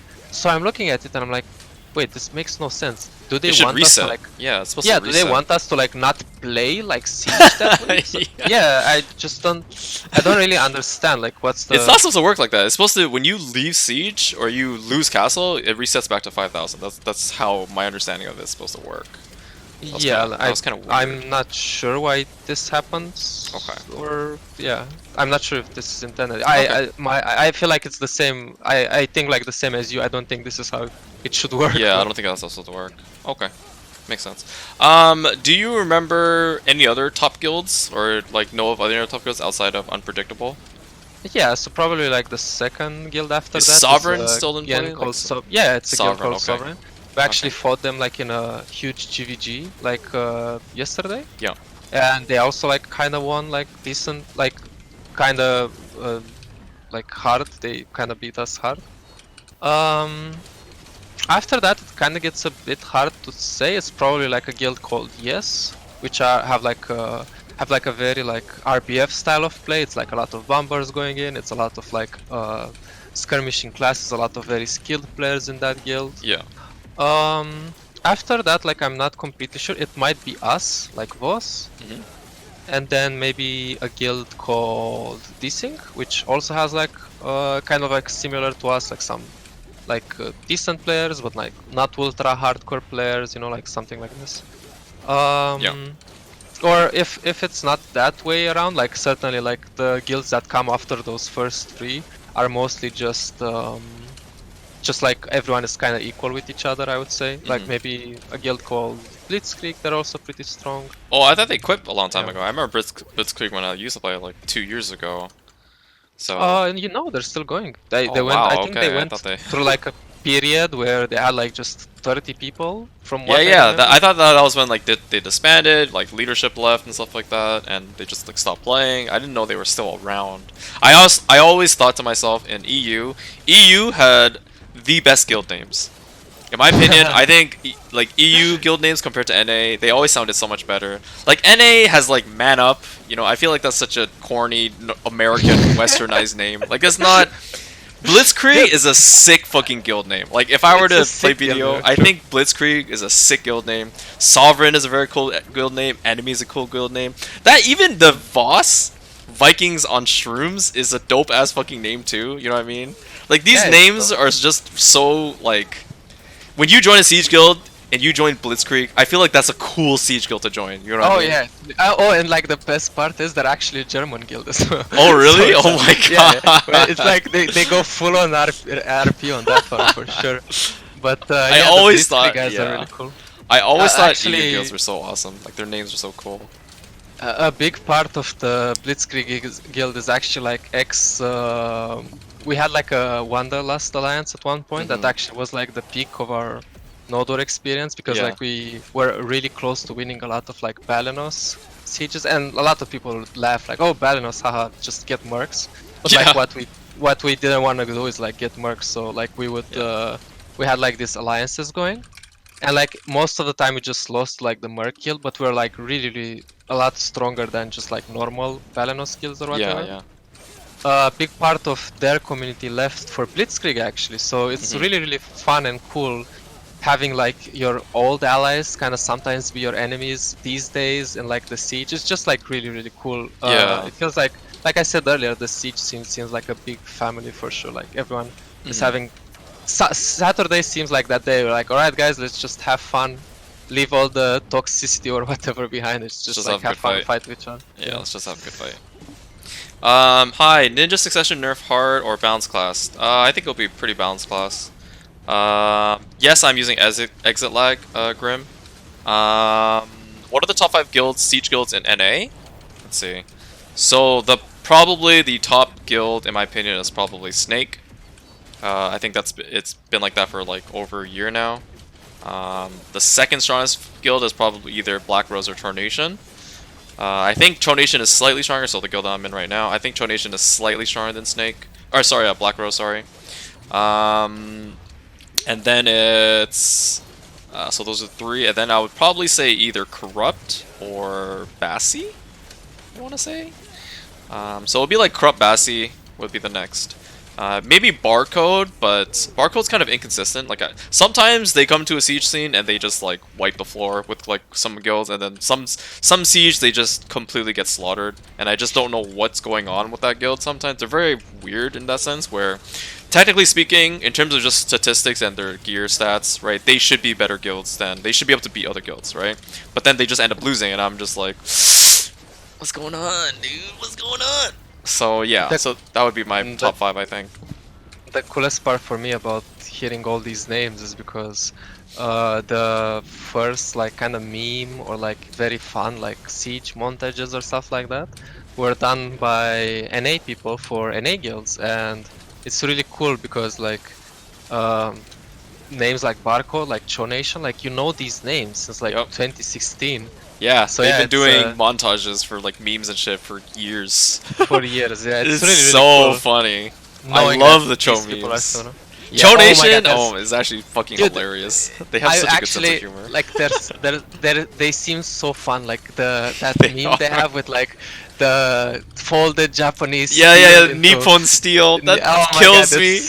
So hilarious. Like the guild seems like a really fun community. They are. Sure. They're definitely really fun. I'm having a lot of fun playing in Cho Nation for sure. Yeah, you also seem like a bit more like you have more fun and you're like more careful since you joined them for sure. Yeah, I mean, from what I've seen. Yeah. It's a very fun community for sure. Yeah. Like they literally meme every single day. Like I'm always laughing at something in chat. If you guys hear me randomly start laughing, and if it's not like something from chat, it's because I'm reading something in the guild chat that just kills me. Yeah. It's also like not. It doesn't seem like it's the kind of like toxic kind of news. Just like very funny. I mean, okay, we do have toxicity, but it's like I feel like it's banter. You know what I mean? Like it's not. Oh, I see. Yeah. I don't feel as though it's like I'm insulting this person's livelihood or like they're trying to hurt this person's health or their well-being, right? It's just like, oh, you're trash. Why are you even playing Ninja? Ninja's strong, but you're trash. Like that kind of banter. You know what I mean? Like I feel like that's fun banter. You know? Yeah, that's totally fun. Yeah, that's totally like, for example, since I told you about Hamza, right? I convinced him into joining us for sure. So from time to time I banter with him. And since I'm his superior, he cannot say anything back to me. So I just wait. Hamza's in the chat right now. Hamza, are you in the chat right now? I think I saw Hamza's comment earlier. Is this the same? It is the same Hamza. It is him. It's I Hamza, right? That's the one. Yeah, that's him, right? He's in the chat. He's certainly gonna say like Toyo talking shit again. God damn. He said you said what, bitch?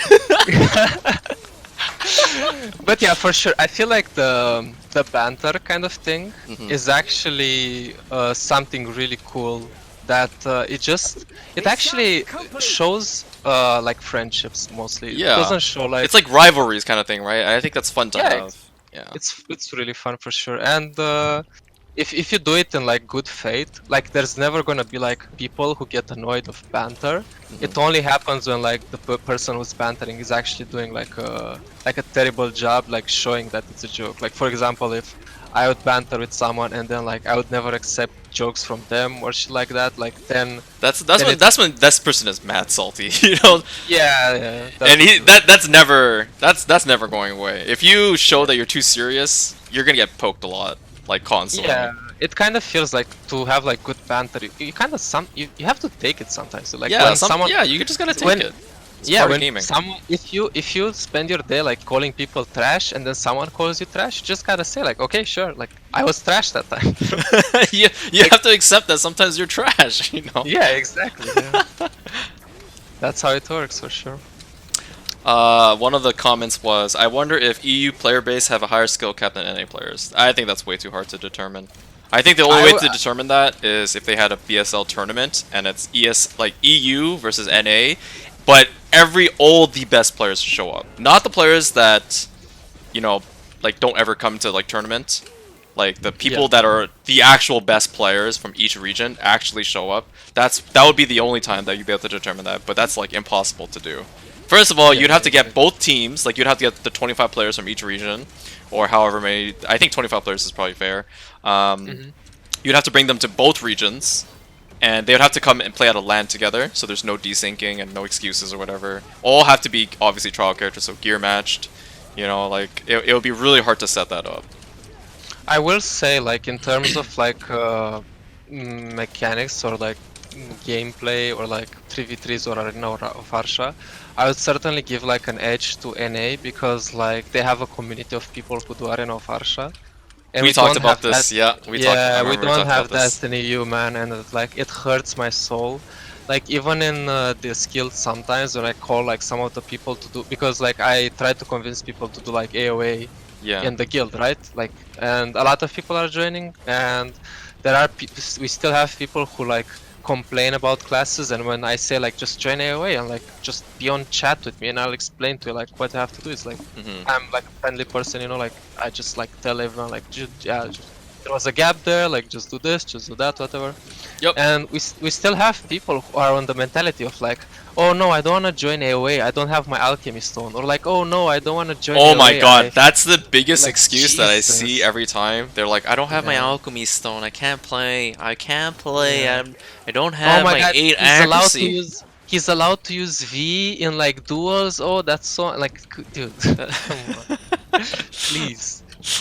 Just people have to understand AOA is like a way for you to work on your skill. Like you do not need an alchemy stone to work on your skill. You do not need to have like perfect conditions to work on your skill. Working on your skill is something you do like on a consistent basis by training. Yes. Like just join the training, whatever it is. It might be fucking like hitting dummies, it might be like grinding, whatever your training is. Just do your training so you can be a better player and leave like the excuses and the mentality that like that shit is broken, that shit is whatever, because this way you'll never improve as a player. It's just it's impossible. It's impossible to have like mentality of like wanting to be better and like also thinking like class X is broken, class X is that, class X is that, you know. So Hamza asks, Yellow, do you modify any settings in your exit lag? I just did like default, and I just set it to whatever server that is closest to the host server location. So for NA, it's hosted in San Jose, so I would use San Jose server as opposed to New York City. Even though New York City would technically give me lower ping, even though it shouldn't, I use San Jose because I get a better go step cooldown, or the cooldown proc is better for me. So that's normally what I would use. I don't know where the server's located in EU, so I can't really give you input on. In Amsterdam actually. They're located it's in Amsterdam? Okay, well there you guys go. It's the host servers in Amsterdam from Toyo. So you use Amsterdam. There you go. I'm moving there soon enough, so my play is. Oh my god, your ping is going to be godlike. The 1 Nightlife 2.0 over here. Nah, dude, that's what's gonna happen. Like I'm telling you, I'm no lifing for gear. So I'm like changing jobs soon. So like right now I don't have like I quit my job, so I have like a few weeks to spare before moving there. So right now I'm like no lifing this grinding thing. So when it comes to when I'll be there, I'll already have like my build and like I'll wipe the floor with everyone. When you get your 1 another millisecond duel. ping. Nice. You got another duel? That's what? Is that 5 now, chat? Toyohisa duel for spot? Is that 5? I think that's 5 now. It should be more than 5, but there are also like I saw like a guy who's like a streamer guy and like he's a good friend of mine. Oh wait, this guy left and PM me said low gear score. Oh wow. Okay. Alright, okay. Well, anyway, I saw like this German streamer who actually hosted a really cool tournament once, so 1v1 tournament. And he came here and I saw like his wizard, and he also like saw me and like ran the other way around because like I got into like a finals of one of his tournaments. So I don't know if he thought about, oh shit, wait, is this that guy from like back then who like was really strong in that tournament and then just left, so. But yeah, shout out to a streamer called Wakayashi. Really cool guy. Really cool guy.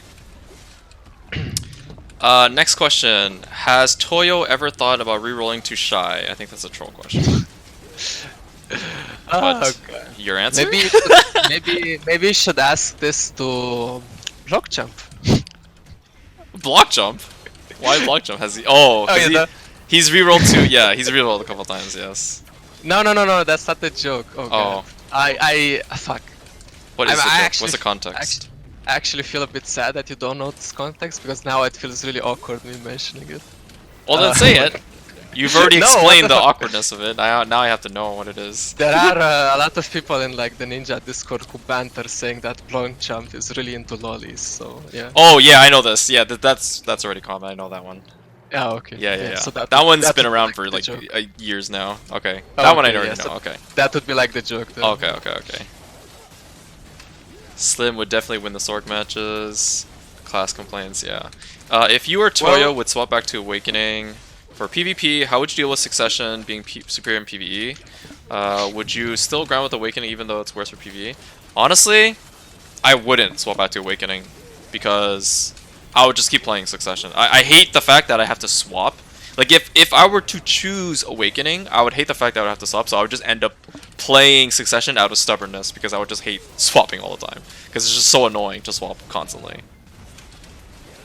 Just a quick point to like the person earlier who said like Slim would win like all the matches or whatever.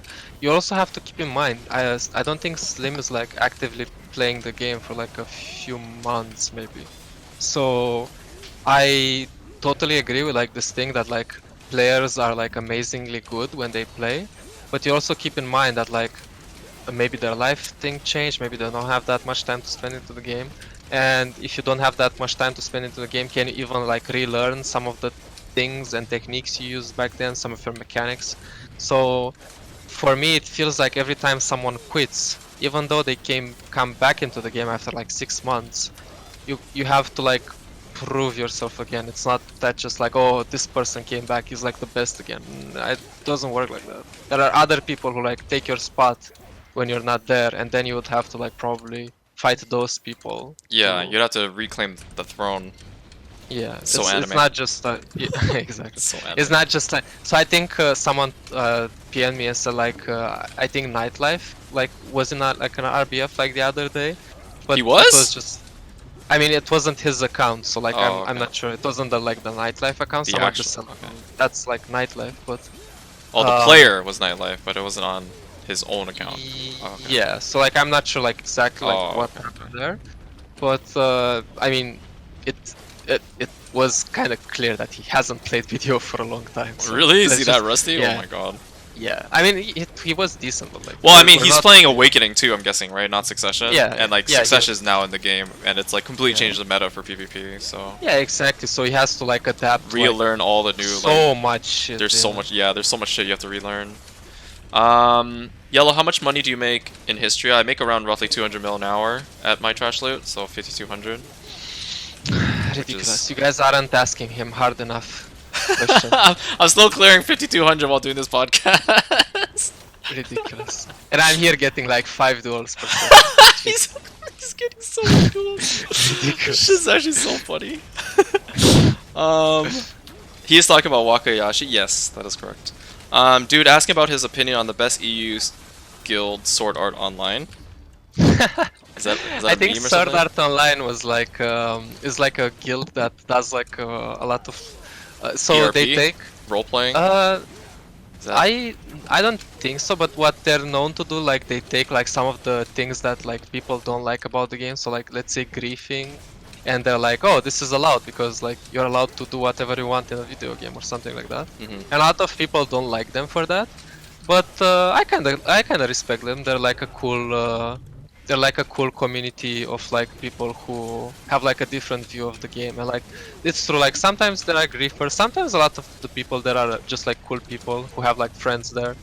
But yeah, it's like a very old like guild Mhm. in Europe. In Europe, who, right? Yeah.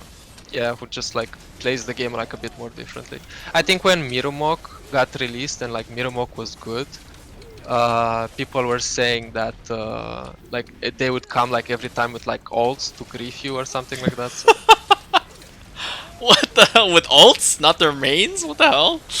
Yeah, it was something like so people would lose like more karma or something like Oh this. my god. That's some next Yeah. level griefing, dude. Jesus. Yeah, there are like some next level griefing. Like they would kill like alts. They would kill like characters that would get power level, like getting trees next to them or stuff, shit like that. So it was like it was so crazy. Oh They my actually posted like a Reddit like picture back then, Yeah. and it was or like a GIF, and it was like the GM of Sword Art like scrolling to like the entire deck list, and the deck list was so fucking. I've never seen like a deck list so big. Like there was literally every single guild in Europe was on that deck list, so it was ridiculous. Oh It my was hilarious. god. Yeah, it was ridiculous. That's actually crazy. Yeah, it was really crazy. Let's see. Let's see. What do you think they need to do to make Awakening better for PvE? Oh, that's actually a really good question. Toyo, you want to Really show? good, yeah. Yeah, that's actually a very good question. Thank you for that. What do you think, Toyo? What's So with you? I know Awakening actually. I didn't get to speak to you about this, but Mhm. you played mostly Succession all this time, right? Since it Yeah, got released. yeah. You know what you didn't get the chance to test? You didn't get the chance to test the new like Dande like species damage in PvE. Well, I mean, it's only like +7, right? It's like Uh, because back then it was +5, and now it's +12, so it's not really that big of a difference. That's basically one bracket. It's essentially Okay, you one would AP bracket, right? you'd say that, but my Is boy it Hamza huge? here Is has it, like a video of him grinding like the black shard rotation where Yeah. he pulls like 4.5k, with and he Awakening? has like with Awakening, Wow. and he has like 274 kutum, I think, Okay. something like that. That's really good. So that's really good, and That's I saw actually the really good. video. It's really good, and it's not like he played amazingly perfectly for 1 hour. Like he Yeah. also like he didn't like ultra tryhard it. Okay. So yeah, that goes That's to show actually that pretty good, yeah. Awakening is actually not Yeah. bad then, huh? yeah, his hands completely probably melted after that 1 hour.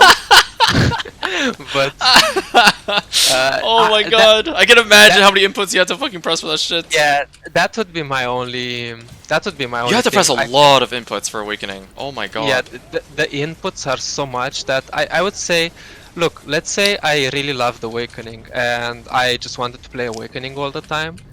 I mean, I would just play like maximum 1 hour of grinding and then I would be really tired. I don't think I'm able to like grind too much on this like on Awakening. It's just Yeah. too much, you know? I think what they have to do with Awakening, in order for it to be really good at grinding, is they need a taunt skill. One, they need a taunt skill so that... I mean, this would apply with Succession too, but they need a taunt skill so that ninjas don't have to use Malice to pull, because Malice is actually not that good of a skill to pull with, because it CCs Oh, the it's monster. horrible. Yeah, right? it's like you have to like malice the ground sometimes. Yeah, like it's just some not weird it's shit. just not a good pull skill. So that's first thing Yeah. is I would change Brace to a taunt skill for Awakening. Next is I would actually I would increase damage modifiers. However, I would decrease damage in PvP as well. So the same thing that Succession has gone. They would have higher damage modifiers, but their damage in PvP would be lowered. It would be the exact same thing for Succession. Outside of that, I would actually make skills have certain skills have faster animations. Like you know how we now Succession ninjas use Black Moonlight. Because it's a faster animation. I would have something that allows it to cancel in pre-awakening for awakening. That'd be able to use Black Moonlight more efficiently. Yeah. So I think like little things like that. Also, I would make like skills like Corrupted Sword Dance be able to cancel a lot easier, or make that more damaging as well. Give that like a bigger, like a wider AOE or something like that. That's what I would personally do. Sudden Decap obviously needs to be a stronger skill as well. Not only does it like it has 100% crit, but it's just the damage output is just too low, I feel. If we're talking just like things like the ones like kind of in the team that you're suggesting, why not just make like all of the skills do more damage and like reduce the damage more for PvP, kind of like how Succession is getting treated? Yeah. Like, why don't just like if you're treating Succession that way, why just not do this for Ninja? Just make Serpent do more damage, make Katana Sword do, you know, and then like just remove like that amount of damage you're getting from mobs. Remove it from PvP, kind of. And another big problem with Awakening is that the damage AoE is actually really bad on Awakening. Most of your skills doesn't really travel behind you, whereas in Succession, like you're hitting every monster. You guys are just watching me grind for the past like 2 hours now, right? I'm hitting like every monster like no problem. You know, there's no monsters that gets left behind. I have like a very wide radius on hitting everything. Man, Like, sometimes I'm lazy and I'm not even turning my camera, and I still do you're like still hitting left- every single monster. yeah, Yeah, like a fox claw into like a shift E, exactly. and like everything is dead anyway. Yeah, So. everything is still dying. And I think that's what makes Succession really powerful, is because the AoE on Succession is very potent and allows you to hit, you know, like every single monster effectively. So outside of that, obviously, another one would be allow us to cancel like Mock Explosion as a grinding skill off like different skills. Like, you should not be able to use like Drastic Measure into Mock Explosion. It needs to flow off other skills. Kuno had this change with them with Indignation and their Wheel of Wrath. You can actually use their flows off of different skills like Daunts. So something like that would be really helpful on Ninja as well, to give flows for Mock Explosion off other skills, so you don't have to always cancel Drastic Measure. I also think Drastic Measure needs to have a way higher accuracy modifier on it, because it's actually pretty weak of a skill on its own. Oh, it's a horrible skill for damage. Yeah, It's the skill. absolutely Yeah, the skill on its own is actually terrible. terrible. It has, yeah, sure, it has like a lot of crit, and but that, like, its damage modifiers is terrible. It hits like 3 times, right? Like, if you guys look at the skill, it literally hits 3 times. If you charge it, it hits 6 times. It has 100% accuracy, or sorry, 100% crit, 30% accuracy, but the damage itself is like actual terrible. It seems like one of those skills where they were just like trying around like some things. Yeah. They thought like, oh, why not just do this? And they did that like when Awakening got released. And when it got released, actually, Drastic was supposed to be like a decent skill, because like people had like 200 AP and like 250 DP, something like Yeah, that. so it did good damage then, but now I think Yeah. it needs to be much stronger. But yeah, now with the evasion changes and shit like that, and like people having a lot of evasion. It also should allow you to, if you cancel it off certain things, it should allow you to instant cancel, like, or sorry, instant charge. So you get the full damage, but you get like instant charge it, and that would allow you to do max damage output on that as well. So I have like so many different ideas for like how Awakening could, like, most of my ideas is not about just making it stronger. It's to make it like have better quality of life for Ninja. Because for me, I think the most I care about is how fluid I can play Ninja. How fluid can I use my moves? How fluid can I use my cancels? That, to me, that is most important, right? And if I am able to cancel skills off of anywhere that I want, I think that's much more fun to play Ninja than just having a skill that does way more damage. You know, give me an option to cancel Mock Explosion, and I will use that skill like crazy. You know what I mean? Like, I don't have to use Drastic Measure all the time. Stuff like little things like that would allow me to have a better quality of life for playing Ninja, I feel. Just as a comparison, Drastic Measure is so bad that like people like me or like other people who like to use like the cancel of it, just use it for like the charging enemies. The super armor, the super armor charge is legit like better than like the skill. The actual skill stuff. Yep. The Exactly. Yeah. Yeah. Oh, I was gonna ask you. So I dueled one of my friends I've known for quite some time now. His name is Six Skills. Have you ever heard of this ninja before? He used to play in EU actually. He's played for a very long time. He used to play in EU. What was his name in His name was Six Skills or Six Style, if you know who that is. He used to play in EU, and I actually asked him about Shiki and Nightlife and all like the top ninja players and stuff like that, and Toyohisa. And he says he knows you, but he knows from your YouTube channel, so he doesn't really know like you personally. So I guess you, I don't know, probably hadn't like never met him before. I don't know him personally either. Maybe I saw him like in our RBF. Maybe if like the name sounds familiar. Yeah, yeah. That's yeah. So I recently dueled him, and he's like one of the best duelist ninjas in North America. If you guys don't know who that is, 6,000, amazing duelist ninja. I duel him on Succession, and he was dueling me on Awakening, and we have this kind of little banter that I have between each other. And it was all the ninjas that he's dueled, all the Succession ninjas that he's dueled, he has converted them to Awakening, and all the Awakening ninjas that I have dueled, I've converted them to Succession. So, and then we ended up dueling each other, and it was like actually very even. And cool. Yeah, it was actually very. We both like had really big streaks on each other. Like some of us had like 10 win streaks, stuff like that. So we just took turns doing it. So we'll definitely duel again soon. But yeah, he's a very good ninja. And is he still playing from EU or? No, he's playing in NA. He used to be in EU, and he moved to NA to like live here, I guess. He was from Spain, and yeah, and he was he actually like remembers Nightlife, and he told me about like what he thought of like. I asked him about Nightlife, like did you know like any of the top ninjas, and he told me like, yeah, I remember Nightlife. He was a pretty good ninja, and he mentioned that Nightlife is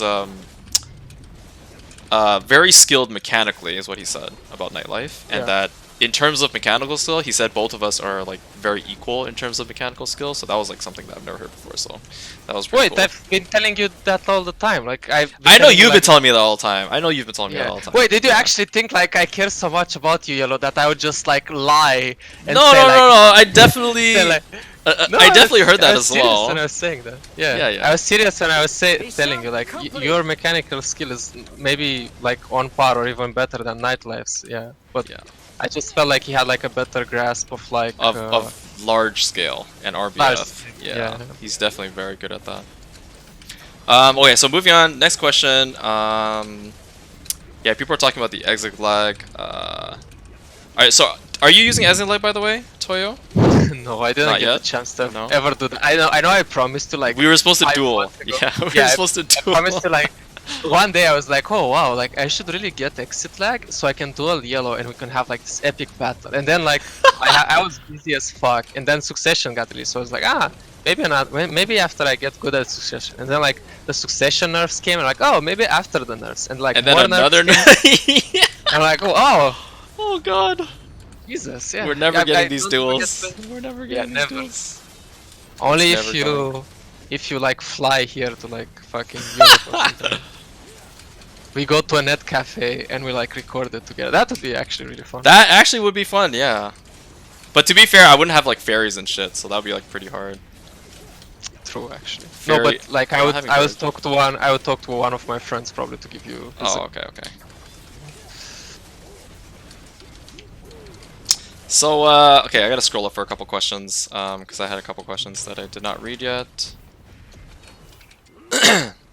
Okay, so this guy literally just walked through the entire rotation, buddy. Okay. Alright! Oh, here it comes! The duel for spot. Freaking Alt-C, Alt-C. He's not dueling for himself, he just asked, he literally came in and asked how long. So I didn't even get a duel for spot. Jesus. Looks like you have to come to NA, Toyo. Fucking hell. Does Toyo stream in Twitch? I don't think he does. He has a Twitch account, but he doesn't stream. From my understanding. Yes. If you see someone who's really mad and whose Twitch account is INFS days and he says a lot of dumb shit all the time, that's not me, just so you know. Oh god. Okay, maybe it is me, but please don't judge me.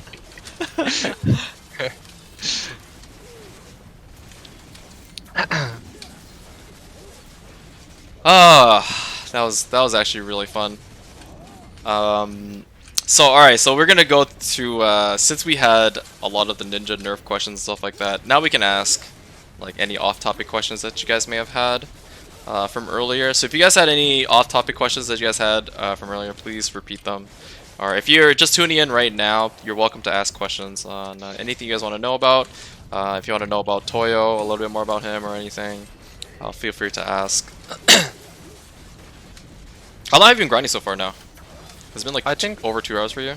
2 hours, yeah. I have like 30 more minutes left, and then I think I'll go get some rest. I have to like do some of my luggage tomorrow. So. Okay, that's actually perfect because I'm done my grinding in 22 minutes as well. So.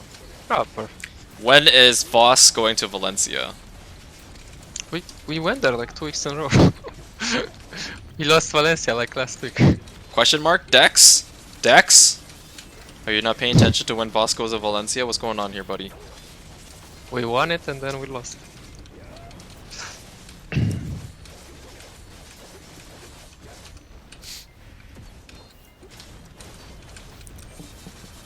I haven't been following the Siege scene as much. Have you ever been inside the podcast as well, Toyo? No, I haven't, but I don't think like I would like have much to talk about anyway, because like in Wanderlust I would have like a position of more like maybe like sometimes like an officer, or maybe if not that someone who would get like involved more with the guild. But here like I told myself I don't really want to be that, because like I would want to focus on like me playing more. So rather than the politics. Yeah, I accepted like this role that like I would like help some of the ninjas here like become better, but that's kind of like the. How many ninjas do you guys have, by the way? Actually, we have like quite a lot, because a lot of them joined from Wanderlust. Yeah. So We actually don't have that Banter. many ninjas in Cho Nation, surprisingly. Oh, you don't? Yeah, but the ninjas that we do have, they're all insanely strong ninjas. Insanely strong. Yeah, Yeah. like we only have like 4 ninjas, right? It's Mazap, myself, Rubber, and Instinct. And these Holy guys are shit. all like monstrous ninjas. Like they're all really, Yeah. really strong. Very geared. I think I'm like the lowest geared out of all these 4. Holy shit. So, yeah.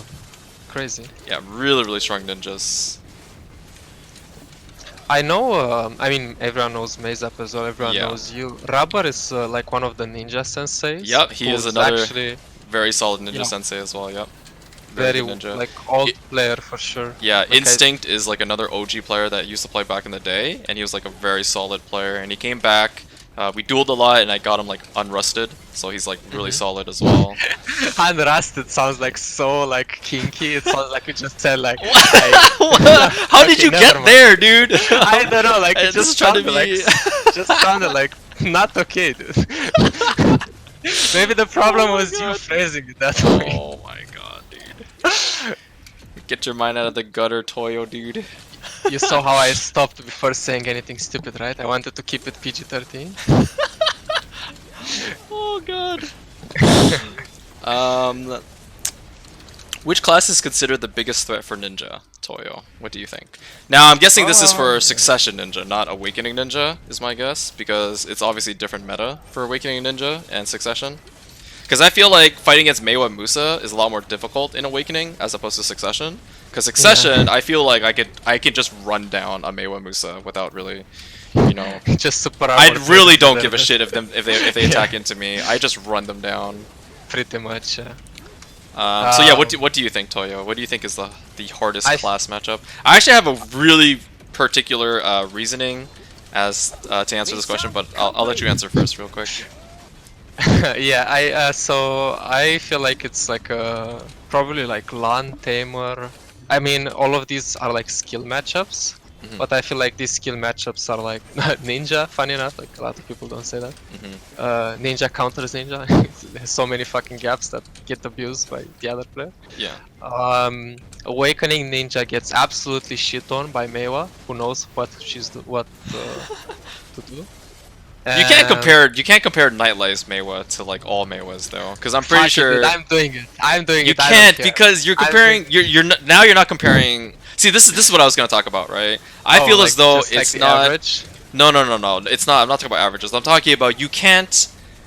If you are comparing 1,000 Sork players that you can beat reliably, comfortably, and then there's only one Sork player that you can't beat or that you struggle against, right? Does that mean you struggle against Sorks? In my opinion, no. I don't think you struggle against Sorks. It just means one player is a phenomenal pilot of a Sork. Okay, right? so you would say like you struggle against that player kind of. I would maybe when because people it's ask in me your about yeah, exactly. When people ask me about the question that what class do I struggle against, it's never the class itself doesn't make me struggle. Right? I'm not gonna go into battle arena and like, oh, this is a Sork. I'm gonna be terrified of this Sork. I'm not gonna be intimidated by the Sork. Right? It's the player that's piloting the class that would make me okay. I have to play really serious because this is a very strong Sork player. I There's never consider. certain, Yeah, there's that's certainly, like, in my opinion. That's how I view that particular question. But, sure. I mean, there's certain like an allure to like seeing Nightlife play Meiwa or whatever, and you knowing to yourself like I'm probably gonna die like the next 50 minutes, like 200. But I mean, obviously, like when I say Tamer Lan, I'm not talking about people who are like not really like that skilled. I'm talking about people the who, top 5, yeah. Like the yeah, top or five like top very percentile players. For example, like there used like I only think like there were like 2 LANs ever that gave me trouble, but those LANs made it like so hard to play like Ninja that I kind of went like holy shit, like this class if played correctly, like I don't even have like counterplay options most of the time. So Interesting. yeah, Tamer is good, always has been good. Sork is okay, but Yellow said, like if it's not like an amazing Sork who just like beats you by skill, usually like you don't lose to Sorks because you know like it's if you learn the matchup you're like, oh, I'm just gonna let's see if the Sork is like awakening in uses Grim Reaper, and if she uses Grim Reaper, you're like, oh nice, it's a free win. Just wait to use like Grim Reaper and you kill her every time. And stuff like there's like a lot of particularities about like classes. Let me think if there's any other that like I would give like a shout out to like really strong. Hi, Brittany. What other strong classes? I mean, Kuno? What do you think about Yeah, Kuno? I mean, yeah, Kuno is like Succession Kuno. I don't know how they did not get the first wave of nerfs actually. Kuno's so strong, man. People really underestimate that class, how strong they are. Completely baffled. I'm playing against the Kuno and she uses Flash Slash. Not to CC me, she like one-shots me with Flash Slash and I'm like, oh, okay. And yeah, I feel like the damage is absolutely ridiculous. But you can just counter Kuno kind of, but like kind of like the giving her like the ninja treatment. Yeah. Because like, smoke bomb into Flash Slash is so fucking strong that all the Kunos do it. Yeah, so, you like, can't. Do it, actually, I think Flash Slash is actually a better skill in Succession than beheading is. Yeah, probably. I don't know but if you agree with me on that, but that, yeah. I completely agree. There is no room to doubt, actually. Flash Slash is, I think, a stronger skill than beheading is in Succession. The thing is, like, a lot of Kunos see Flash Slash and see Smokescreen, and it's like they're like, I just win the game, like, every time, like, I press these two buttons. But the thing is, like, it's so fucking strong, and, like, everyone caught wind of it now, that whenever you're playing a Kuno, you're like, just okay, dodge the skill. Let's just wait for always this. Dodge that skill now. It's so strong. Wait, she used like Smokescreen into Flash Slash? Nice, like 10 seconds of me, or like 12 seconds of me like pressuring her. Yeah, awesome, exactly. let's go.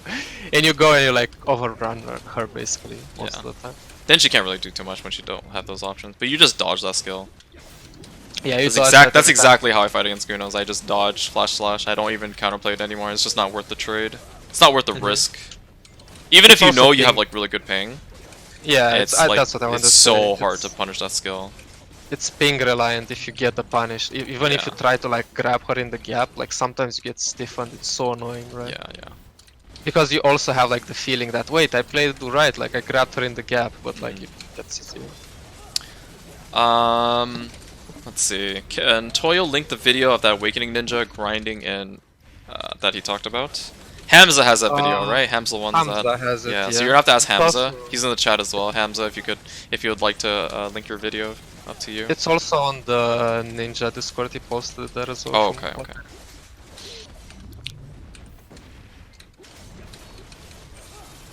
I remember fighting Nightlife Meiwa with my Meiwa. He puts so much pressure.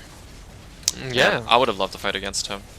It's unfortunate. It was really crazy, like what he was doing. Amazing player.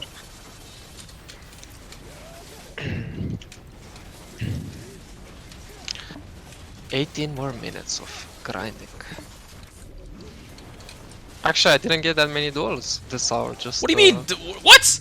You got like just two. Oh, you're talking about this hour? Yeah, just 2 duels this hour. Like not that bad, you know. I mean, your last hour was like 4, right? So you got like 6 duels today. Yep. And you won all of them. Quite impressive, guys. Isn't Toyo such an impressive ninja? He won all of his duels. Like winning duels in history, it's like when people would duel at Fogans back in the days, and you would like win duels at Fogans. It's really not that impressive these days. What Wait, do you actually, think? did you see like my new montage? I released like a new montage. I have not seen your latest one. Oh I saw god, one dude. before that, so You have to check it out. I will check that out. But I'm gonna check that out after the stream. How's that? Sounds After this grind, I'll watch your. Wait, no, do it on stream so I can steal the content and like. Okay, fine, perfect. I'll do that. And call. I'll do it after my. And call it like React content. Okay. Just for that, I'm gonna like blank face when I'm watching the montage. I don't think you ever saw this, but I wasn't even on stream, but someone told me like, oh yeah, like Yellow watched like one of your videos on stream. I was like, oh yeah, really? And I came to the stream, and you were watching like one of my montages, and then I saw like I told you like, oh, you should watch like this play over here.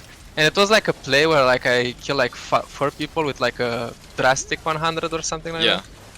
and your reaction was like so funny and like cool that I was like, oh shit, I'm recording this and I'm like slapping it into my next video. Fuck, this is gonna be awesome. So I Wait, did you that, but actually use that in the new montage then? No, What not am in the new one. It was Okay, like an okay. old one, but I don't think you ever saw like that newer one. I Okay, mean, okay, that okay. older one. Or what? Awesome. All right. Somebody Even though, sent like, me. I Okay. tried to, yeah. There was a ninja from SA, South America video server named Panic Baby. He sent me like a clip, and he was kind of unsure if he should put this clip in a montage or something because he was unsure if it would get him banned. Because apparently, if you play in the What? potato mode, like he was scared that people playing in the potato mode, like the potato mode that Block Jump uses, right, and mechanics, Yeah. that like super low graphics setting, right? He's scared Yeah, that I you might know. get banned for playing in that mode. No, And I was like, you no, no. don't. And I was like, yeah, it's perfectly fine. It's just NVIDIA Profile Inspector. It's not a big deal. You can use that mode. It's not a big deal. yeah. So he said he ended up sending me the clip, and I was like, actually, a really dope clip. But yeah, Send it to me as well. I'm yeah, curious sure. to see I'll it. send it to you after. It was I think it was a siege clip or something, and he mentioned that the guild that he was fighting against was like the top guild in SA or something. But yeah. The potato mode, for everyone who wants to know, actually one of our players like sent an email to a GM asking if this is legal, and they said like this is completely legal. So Oh, that's awesome. Alright, thank you for that. yeah. If somebody could clip that for the SA player, Panic Baby. If you guys don't, if you're an SA player and you know who Panic Baby is, just clip that last message and just send it to him if you guys want. All right. I feel like we have like a lot of. This is the first time of me like hearing about him, so this is the first time like me hearing. Panic Baby. Yeah, but Yeah, he's like I the also... he's like the best ninja in South America apparently. Oh, I So, see. yeah, Sounds really cool. For some reason, I I always talk to like amazing players like that DM me on Discord because I don't know these players from other regions that well, right? And then they're Yeah, like, yeah. "Oh yeah, I'm like a pretty good ninja," or no, they don't say that. Sorry, they don't say that. They say, "Oh, I'm a ninja from SA," and then somebody mentions their name on my stream, and then I'm like, "Oh shit, I heard about this guy before," and Yeah. then the guy goes like, "Oh, this is like one of the best ninjas," and I'm like, "What? He messaged me earlier." This is awesome. I'm just like start dumbfounded fanboying because over like him. I don't know this person, right? So I'm just like dumbfounded. yeah, exactly. Actually, for some reason, every time this person streams, like I used to be like at work, like in my break, and I'm talking about Shara, like the ninja. Chara from C. C, yes, Chara, yeah. Silerox. Silerox? Yeah, him. Phenomenal ninja And, player, yep. Awesome ninja, yeah. I really enjoy his stuff for sure. Yep. Is there like anyone else for like a shout out here? I also enjoy, Pong like, Kun is also Pong, very good. like, Yeah, Pong Kun is when also an he's amazing ninja. Yeah. Man, every time I go into his stream and I just like look at his playlist, his stream instantly becomes into like, okay, let me just search for this clip. I don't even watch him play Ninja these days. Like this is like Pong, just use like worse songs because like I just don't spend any time in like watching you play Ninja. I just like search for your songs every time, like trying to download them. Like what the fuck? Oh god. You're losing viewers here. Like I'm teaching you business. You just just use like the game music or something. But yeah. There's BSB is another ninja, but he doesn't really stream that often as well. BSB has like a disease now. It's horrible. It's called. This is horrible, guys. I never wish this upon anyone. It's called chronic re-rolling syndrome. But yeah, a really cool guy as well. Yeah, I don't know. Like, it seems like he plays like a different class like every other week. But yeah, really fun guy for sure. How do you potato mode? I don't know personally. You'd have to Google that somewhere. It's called NVIDIA Inspector More FPS, something like. It's like a guide somewhere. Yeah. The mode that gets you banned in competitive FPS games. BDO isn't competitive PvP games, so it should be fine. I don't think they'd ever enforce it though, even in BSL. So pretty sure you can still play like no problem. The thing is, like, I know what people are talking about, so you can use like that thing, for example in CSGO or like some other particular games, where you can make like, in these games you have like a smoke screen grenade. And Yeah, sometimes it's like you can see right through the smoke screen. You can see right? through it, yeah, and like that's literally cheating, but in video you don't have anything like this. There's literally Yeah. like a thing in the game called remove effects. So if you like, think like effects are distracting and you can like tell every single skill by just watching the character move, which I think it's actually impossible to do it correctly every time. Yeah, So it's that's really why hard to do I that. Especially in Node War and Siege, it's very hard to do that. In 1v1 and duels, you can kind of see it, but even then it's pretty difficult. But Node War and Siege is like impossible to pay attention to. In Node War and Siege, I bite the bullet on it, and I tell to myself like I'm not gonna even try to read like what other people are doing. So that's why a lot of times I get fucked by like random like witches spamming like Shift F randomly, like Voltaic even though I'm in boss. stealth. Yeah. The only skill that I pay attention to is ninja skills, because I know those skills, like the animation of those skills, like by heart. So if I see ninja casting like Katana Shower, I will grab that. I mean, obviously, You will die if you Yeah, Katana exactly. Shower in front of me. Please, if you like randomly like raise your hand in like a Node War and like you're prepared to do like some breakdance move kind of, you know, like kind of look like when you're doing Katana Shower, then you're Yeah, getting grabbed. It does. kind It does look like that. You're getting grabbed right there. you Yeah, know? you're dying. There's a lot of ninjas that love to use a 50% BSR Katana Shower, so I just block it, grab every time. It's really strong though. It's amazing. Yeah, it's a phenomenal skill. And I think in terms of PvP, if there's something that Awakening has better than Succession, it's definitely BSR Katana Shower. Sure, yeah, it's really good. By a long shot. I think, in my opinion, 50% Katana Shower is better than 100% Blade Spin in Succession. By a long shot. By a long shot. By a long shot, yeah. It's not even close for sure. Yeah. It's actually the Succession thing is actually really good if you wanna like if you're CC fighting like, a lot of people. Yeah. Yeah, It's but good for also CC. like if you're also fighting like a lot of like weak players who die like from 2 ticks of the skill, Yeah. you can do it in like a mob of like 50 people. Yeah, and just annihilate people in Node War. Yeah, exactly. But that hasn't happened for us since like in the skill like usually all the opponents are like really strong on it, so. Oh, I had like something cool to talk about. So what's up? in this is actually I struggled with it with a bit like back in the day. Okay. When I first started like doing sieges, it was actually hard for me because like a lot of times siege kills would take like mercs, right? And we're talking about Serendia and Balanus, right? Okay. And a lot of these mercs were like ultra geared, and some of them were really skilled as well. Yeah. So one of the things I kind of like taught myself to do from back then was like recognize players by their names. Yeah. And like try to not avoid them, but never try to take like 1v1s against specific players, because the thing is, it's impossible for you to like have enough time to like do a full combo. And even if you do like a full combo, you probably need like another full combo. So we're talking about yeah. we're talking about so much time here that it's probably never worth it to like engage into them 1v1, except like when there are like let's say there are like 4 of your players about to surround this guy, then it's time for you to go in, get that grab and do like your combo, and like other people doing like damage to him. The way I see it for Siege is if you are in an isolated situation and you know you can land a CC on them out of stealth or something, then yeah, it's good, right? But you have to recognize that, okay, this combo will not kill, you disengage.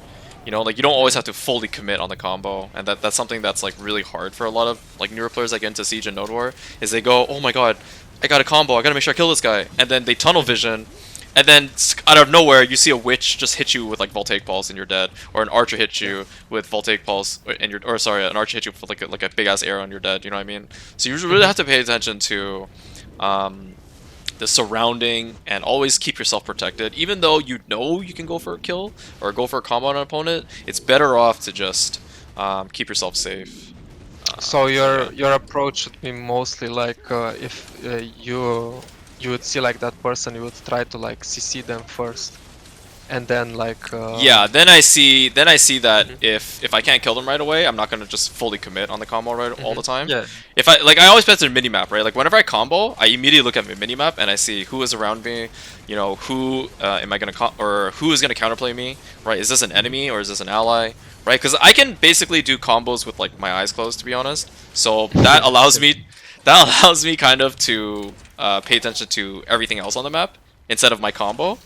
So it gives me a lot of like comfort in multitasking, or like it gives me really good map awareness in that regard. This is not something that like I have like 2 points here. This is not like the thing with the combos isn't something like a lot of people realize, but dude, like when we do combos like we don't even like watch our character. We Yeah, watch we like do. the health bar of like the mobs or like the other guy. Yeah. Like we never watch. It's like if you have been typing at the PC for a long time, you don't look at your keyboard. Like there's no reason. Exactly, to look at your right? It keyboard. becomes muscle memory, and like when Yeah. you understand, when you're comfortable with your muscle memory, you actually don't need to even look at your character when you're doing combos. Yeah. You just need to understand CC states. I need to do a float here. I need to do a a knockdown here, and that's more than Yeah. sufficient, right? Because in Yeah. Siege, the most important thing is landing a CC on your target, right? If Mhm. you land a CC on your target, if you're there on the ground, if you can't kill them, you will have people around you that can kill him. You know what I mean? Yeah, Like it's not always you don't have to fully combo this person to oblivion. Like as long as you CC them and it's perfect, it's more than sufficient because you will have people around you that can help you kill. And don't forget, use your blade spin at the end, and just as his HP is like really close, just just press spacebar so you're sure you're securing that kill. It's really important. So someone else came for duel for spot, and I told him like, oh, I have like 5 more minutes. Let's see if he says. Oh no, he says okay, nice. Some NA manners here. Not normally real people. And it matters. Yeah, so shout out to someone called Netia Musa, who accepted. In Histria, Musa in Histria? That's rare. I don't Maybe really see his Musa's. succession. I think succession is Oh, I actually see. decently good in his day. Okay. Because I hear that Musa's like are amazing at Augment. Like should never unless he's farming Compass. Then I guess that also makes sense too. Because I see a lot of people that don't normally grind in Histria. They grind Histria just to obtain the Compass. So I guess that makes sense too. Yeah, I might be one of those actually these days. I really want to try Akman again, but I look at like those 9 pieces of Akman, like whatever the fuck I have, and I'm Yeah. like, fuck, I don't want to go there ever again. Not before I make the compass, yeah. Any way to see through stealth? No, Brittany, there isn't a way, sadly. There is a way. Are you ready? What is that? Have you ever fought like in a duel in open world against a guildie? That is the stealth. Yeah. I mean, we used to scrim against guildies like Platoon 1, Platoon 2 in open field, so you could easily see all the cell classes. You can see all the stuff. Yeah.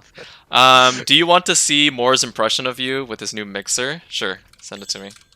I'll check it out. I'm also gonna watch Toyo's video real quick. Hell yeah. Actually, do you have a link to it, Toyo? Yeah, I have. Let me try to find it real quick.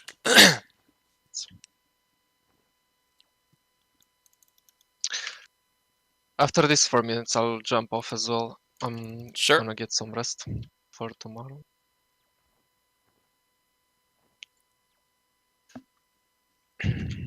Just quite fun today. Yeah, for sure.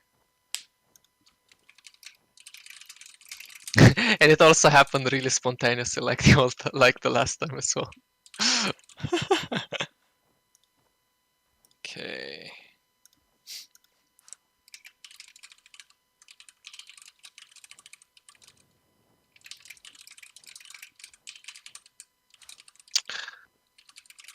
I'm sure the Sultan I'm killing right now has the compass piece. Nope, never mind. That's what I always say, so I always try to kill like the room that I finish in, and then I get disappointed because there's nothing. It doesn't give me anything, dude. I dropped. Oh I started no lifing this. I dropped like 2 more, like fucking what are they called, like the other pieces, vodka or vodka pieces, and yeah. Yeah, and it hurts my heart every time because every time I'm like waiting for that pop-up to show like which monster I killed, and then it says killed by defeat in vodka, and I'm like, no, please, just give it to me, dude. Let's see. A good ninja uses all of his senses. Yep. How many maids? I have like 19 maids, marketplace maids, and like 9 storage maids. 9 storage. There's a sale. There's a discount. There's like so many discounts. Pay to win. Hell yeah, dude. Stop Easy. pay to winning, dude. Does Cho have any tamers? Yes, they have a couple tamers. One of them is K-Rog, if you guys know who that is. Like, probably one of the most geared tamers in NA. He's also insanely good at tamer as well. Did I feed my pets? President K-Ruggers. Yeah, he's in Cho Nation. So true. Most EU players don't care about those 5-10 minutes you have left. That's actually that's such a different mentality compared to NA. It's actually pretty insane. The duel for spot mentality in EU compared to NA. I wouldn't mind like that much if they just don't wait for the 5 minutes or whatever. But the only thing that's annoying is like, why the fuck are there like literally like 7 people walking through my rotation at all given points, like asking for duel? And like, they're all the always time? like, they're always moving your mobs and stuff too, right? Actually, mean? someone PM me right now and said like, how does yellow get so many loot scrolls? What the fuck? How do you get so many loot scrolls? I don't know. Okay, first of all, if you guys haven't been I- doing the event, there is an event that gave us like 50 loot scrolls. The last event, the loyalty event, that you pay 200 Mhm. loyalties every day. Yeah, That was event really lasted like 3 weeks. So 21 times 2, that's 42 loot scrolls right there. For But 3, I also or actually it was 4 weeks. So it was 4 weeks times, that's 28, 56 scrolls right there. I also remember like so many times when you would like do the 3.2k rotation at Mhm. Histria. So you did it like for so long that you just ran out of scrolls. Oh yeah, that one I actually ran out of scrolls. But then Yeah. I stopped grinding Histria and I went back to like trees and shit. And, Oh, you like, did? I did Oh, like I random see. crap. Yeah, I didn't really do. I stopped grinding for a little bit. But yeah, that's literally like 50 scrolls right there from the loyalty event. Although just the loyalty event. Then you also get loot scrolls from here. This is another event right here. So when you level your characters to level 60, so level your all characters, 2 loot scrolls, 2 loot scrolls, bam, bam. There's another event that gave me like 18 loot scrolls right here from the anniversary event. I don't know why you guys keep asking me. These loot scrolls give you guys like they give you loot scrolls for free. Like as long as you play the game, you will get as many loot scrolls as I do. I've been grinding like I haven't. This number has been like 180 for like the longest fucking time because I can't grind faster than I get loot scrolls from the events. I think That makes you for the past like 2 months, I think I've gotten like 200 loot scrolls from events. Like it has given us so many loot scrolls. true. They So, did give us like a shit ton of loot. If so you many loot scrolls. you don't even need like level 60 for your characters. I think you get them Yeah, at 58, like yeah. for the 5 loot scrolls or whatever. Also, one more thing is I don't ever use the advanced loot scroll. I always use the normal loot scroll. So Oh no, never that use that. there are people that combine this to advanced loot scrolls. So that's probably why you guys run out a lot, like, or some of you may run out really quickly because you always combine them to make them into advanced loot scrolls, and that wastes your money. You are basically just doing this. Okay, what you're doing is every time you combine the loot scroll, you're basically throwing to this garbage can over here. That's what you're doing. Okay, we just throw out half your loot scrolls whenever you combine them. You might as well just throw them in the garbage can. Okay, that's exactly what you're doing. Okay, so just get a hold of it. Are you gonna send me your montage or what, Toyo? What is this? I'm ready, dude. I think I'll What is I'll this? send this to you and Oh, then wait, I'll I'm just done find it. with I my got it. reason. Toyo. Ninja. Easy. It's really simple. You just type Toyo and Ninja and it's Yep, the I already first. found it. 2 days ago, right? Your montage? Yeah, that's the one. Okay. Wait, don't watch it with me because that would be awkward as fuck. Let me. Oh, let me you just wanna leave first. you wanna leave first? Yeah, What the hell, dude? I'm done with my grinding. You can watch like whenever you want. I was joking earlier, but Oh, I'm definitely watching on my stream. I mean, I can oh, watch it okay. with you here. It's There you not a go. big deal, dude. I don't mind. No, I'm done my it's fine. grind. I'm It's done my fine. grind. So I'm done. I'm done right now. Also, Okay. let's say the goodbyes then, and Sure. whenever Sure. you want. Yeah. Yeah, Well, sure. it was, So, fun thank you chatting. guys for watching with me and Toyo doing the podcast. I'll still be streaming, so don't worry, guys. Toyo is a top ninja from EU that was talking on podcast with me today about numerous topics. So I'll be uploading this the video to YouTube. And Toyo, thank you for tuning in and thank you for being a part of the podcast today. Really appreciate it. Yeah, no problem. Just having fun, making those grinding hours a bit less painful, right? Yes, I agree. And it's really fun because you and me Elo, have like a lot of stuff in common anyway. So Yeah, we do. We definitely do. a lot of like we even funny enough, like I remember I went into your stream once and you said like, "Oh shit," and I was like, "Wait, do you know that from The Wire?" And you're like, "Wait, what the fuck?" You're like the only person who recognized that meme. Yeah. You're like, Yeah. Yeah. We And like a lot of this. I've always considered that if you played in NA or if I played in EU, we would slaughter a lot of people because we'd be Oh in yeah, we would be in the same guild for sure, and we would slaughter a yeah, lot of people in Node Wars. That's for sure. probably. I'm taking my boy Hamza here. Like I recognize that like my mechanics are too trash to be like good anymore. So I'm gonna like prepare him to like be the next ninja prodigy. Like just you wait. Like Oh I'm God. working Oh hard on it. yes. Yes. Yes. That's good. All right. I think I'm done for tonight. Then All right. I'll No get problem, some rest buddy. as well. Was really fun, Yep. and For I'll sure. talk to you later. I'll talk to you soon, man. Have a good night. Take it easy. Have a good night. Bye bye. All right, so let's watch. That was Toyohisa. I'll be uploading this podcast to YouTube, all right, guys. So don't worry, the stream's not over yet. I'll still be streaming. We're gonna watch Toyo's montage, real quick. Okay. If you guys are just tuning in right now, I just had a podcast with Toyohisa. It's my second episode of grinding and chilling, and I'm gonna be uploading that to YouTube. So stay tuned. I'll be uploading a couple 1v1 videos as well as that video soon. All right. So let's watch this Toyohisa montage real quick. He told me to watch it recently. I came in right as an edit, but I'm happy it's gonna be uploaded. Of course, I always upload these videos. All right, let's go.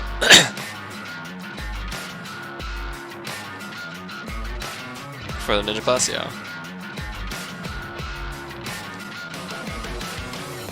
Hey, Purified. It's a really good intro. I gotta watch this again. I really love this intro.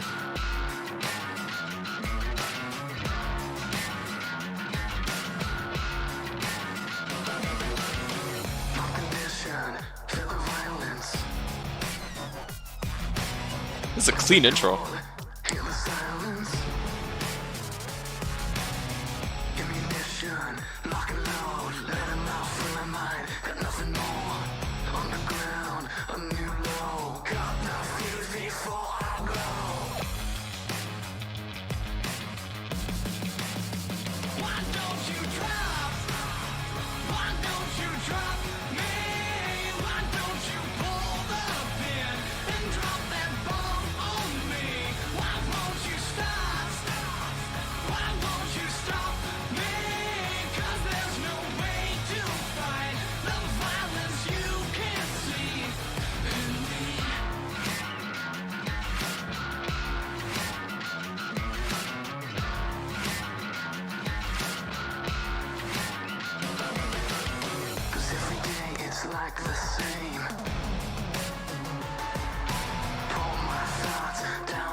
Oh, he double jump failed there.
Have you upgraded your weapons? Yes. I got a pen mover recently. Oh, Tamer ulti.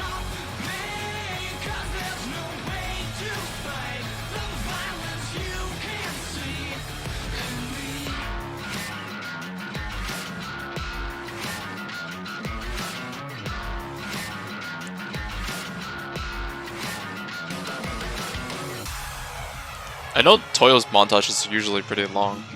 Like 7-minute, 10-minute montage. I hate that bug. The FPS bug for a smoke screen. Right here. He tried to do alert stance. So he actually, if he alert stance successfully there, what happens is because the FPS dips really low, you actually won't travel. Your alert stance actually won't travel. Because he still had enough stamina there, right? So he actually would have been here, and he could have CC'd all these targets. All these targets right there perfectly. But unfortunately, he got grabbed real quick. Oh, he got the V-bug. He got the V-bug. Oh my god! That's actually hilarious. That was clean.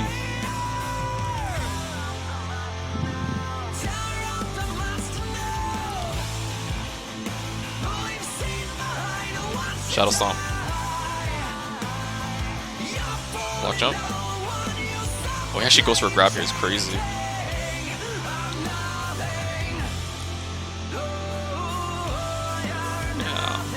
I think he could have done. He could have done beheading here. Like right here, he could have done like beheading. Maybe beheading, go for like black moonlight, like shadow slash beheading, shadow slash black moonlight. Definitely could have. Or he could have ankle cuttered. Or he could have. He also could have done dark frenzy too, like turn his back to the wall and then dark frenzy towards the target too. I think he started panicking here because he didn't know what to do. But that was a really good play though. Very good flex play. He disrupted a lot of people there. That's like your job as a ninja, is to do these kinds of plays, right? These are hero plays, but if you do them successfully, it helps a shit ton. Enlave, is that a GM? Like their actual character that they play in the game?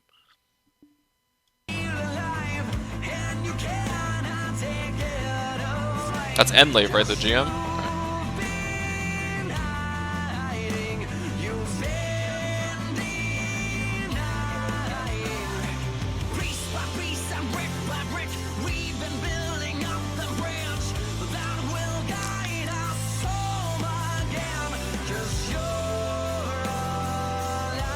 Oh, falling animation feels bad.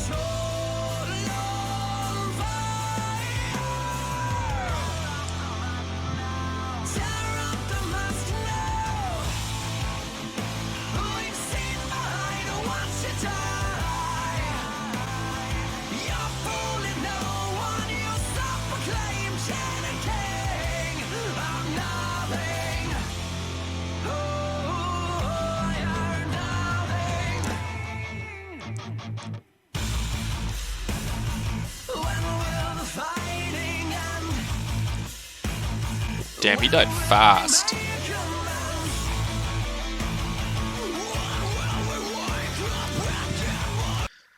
Do you or Toyo use 1 to 9 keys for combos, or are they all done with shift and mouse? We all use keybinds, which means like S plus E or Q plus S, stuff like those are called keybinds, and we all use keybinds. We only use 1 to 5 if we need like very specific skills. Okay.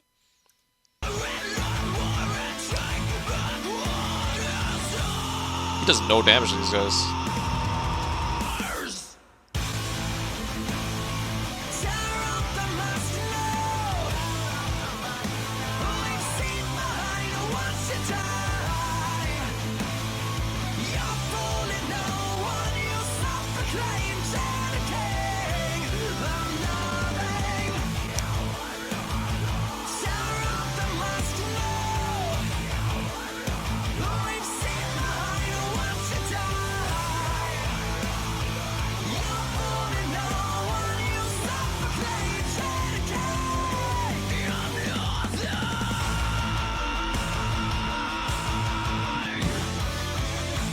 High fire, Kingster.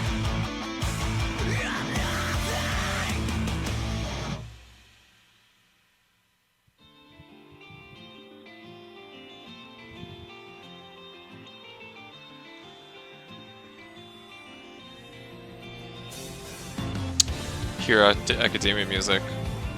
Thanks for watching. See this right here? He's staring at his potential enemies. He's about to kill in the next montage. That's what he's doing.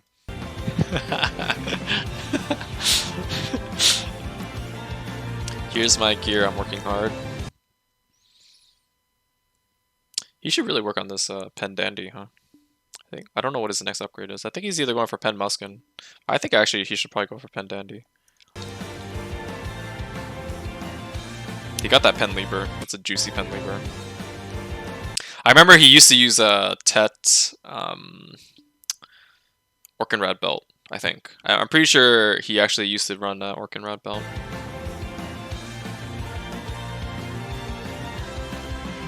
He's going for more DP, pretty sure. Yeah, he's probably gonna go for like Pen Musket next. Wait, what did he say? Here's my gear, I'm working hard. Oh, are you? Yes, Toyo! I'm working hard too, man! I'm working hard too, Toyo! Let's get it!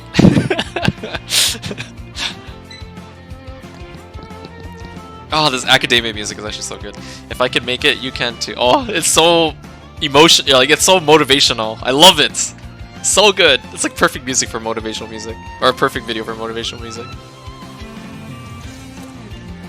Oh, it's Haikyuu! Yes, it's Haikyuu. I'm sorry, not Hero Academia. Thank you.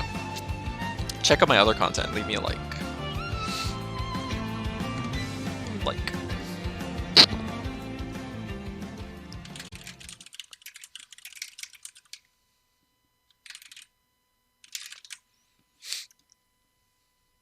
Let's read some comments.